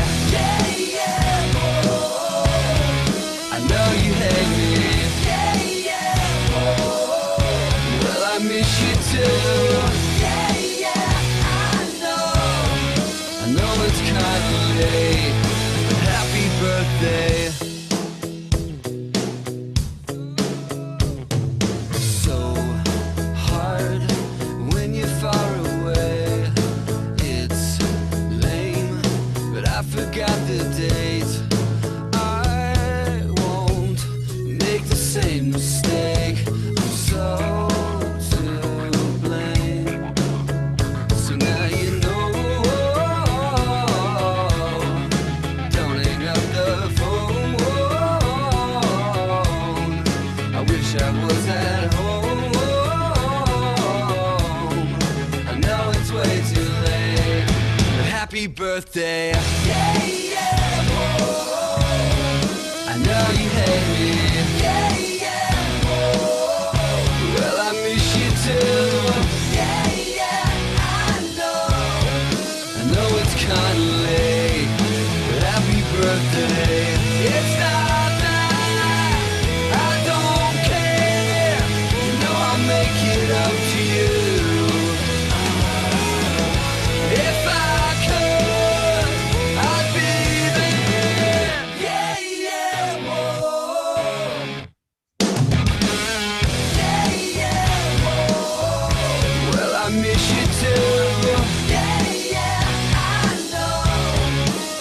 it's kinda lame, but happy birthday. I know you hate me. Well, I miss you too. I know it's kinda late, but happy birthday.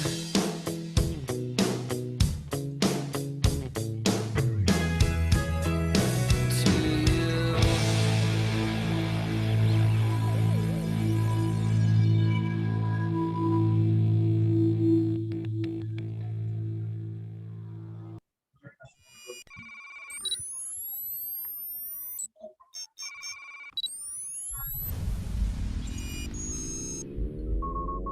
So that's the end of our webinar na po. Pwede na po tayong umalis after po natin ma-fill outan yung evaluation form po natin. So thank you po sa lahat na umattend.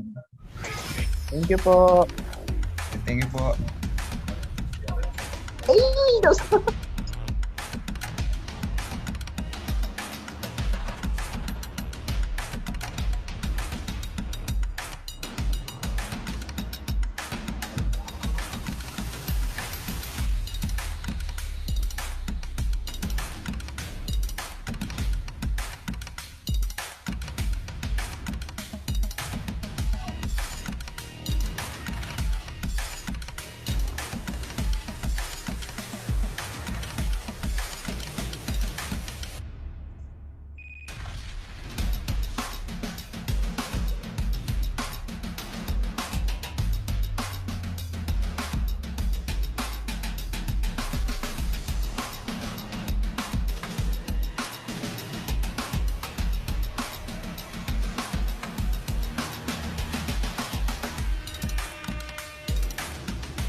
Proud to be Beats. Proud to be Beats. Proud to be Beats. Proud to be Beats. Proud to be Bits. Proud to be Beats. Viva Beats.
in billion.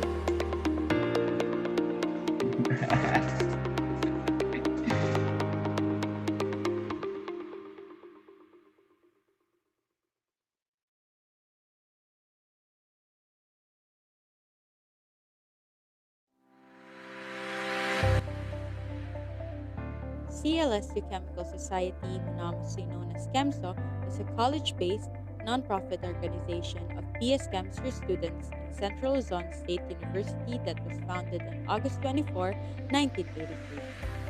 CLSU Chemical Society aims to provide educational, socio-cultural, and intellectual services to the people in whom the organization is pledged to serve.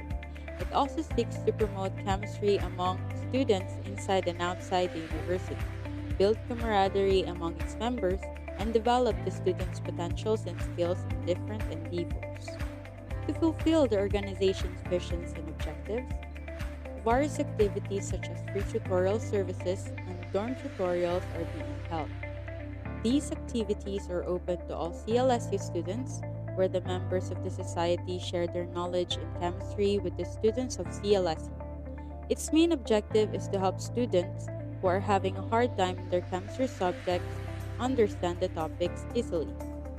They also host chemistry competitions that contribute to the academic development of students by honing their abilities in understanding and analyzing chemistry-related topics. Patichem is a quiz bee event for CLSU students which promotes both camaraderie between pairs and sportsmanship among other pairs of students. Zonal Chemistry Congress includes thesis competition, Philippine National Chemistry Olympiad, a national level event. In the latter, CHEMSO serves as the regional elimination coordinators for high school students from Region 1, Region 2, Region 3, and Cordillera Administrative Region. Moreover, the organization hosts the on-the-spot chemistry poster making competition, regional elimination for a national level poster making competition for grade 5 to grade 7 students. As a chemistry-related organization, CHEMSO prompts interest in chemistry using kaalaman sa kapnayan, where chemistry facts, elements, and current issues events are posted on their official Facebook page.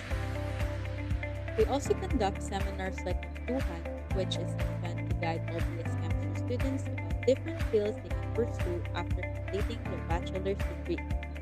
Another is Laboratory Safety Guidelines, a webinar that aims to educate CLSU students who are taking up chemistry laboratory subjects about precautions, rules, and things that they must follow inside the laboratory. Then, the Nanotechnology webinar that aims to promote the uprising material science and CLSU Nanotechnology R&D facility. Chem Magic promotes not only chemistry as an interesting field, but also as an interesting and fun degree to senior high school students. CHEMSO also values serving the people in the community.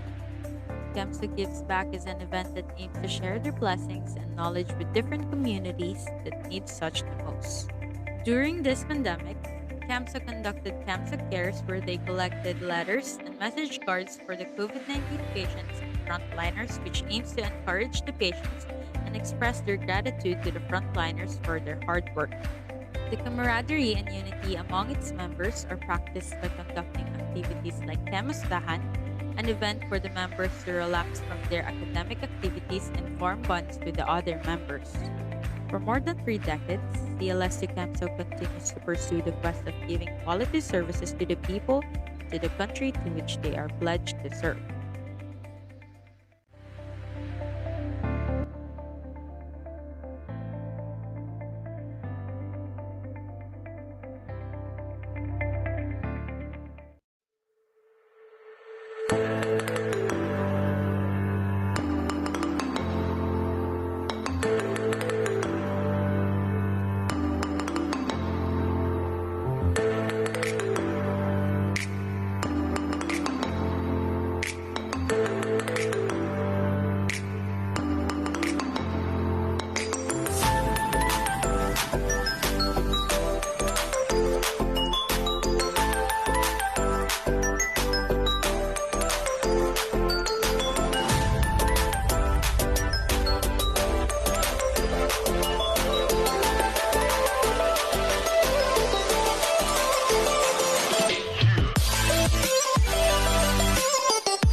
Sana all. Ay, naka-live pa rin tayo.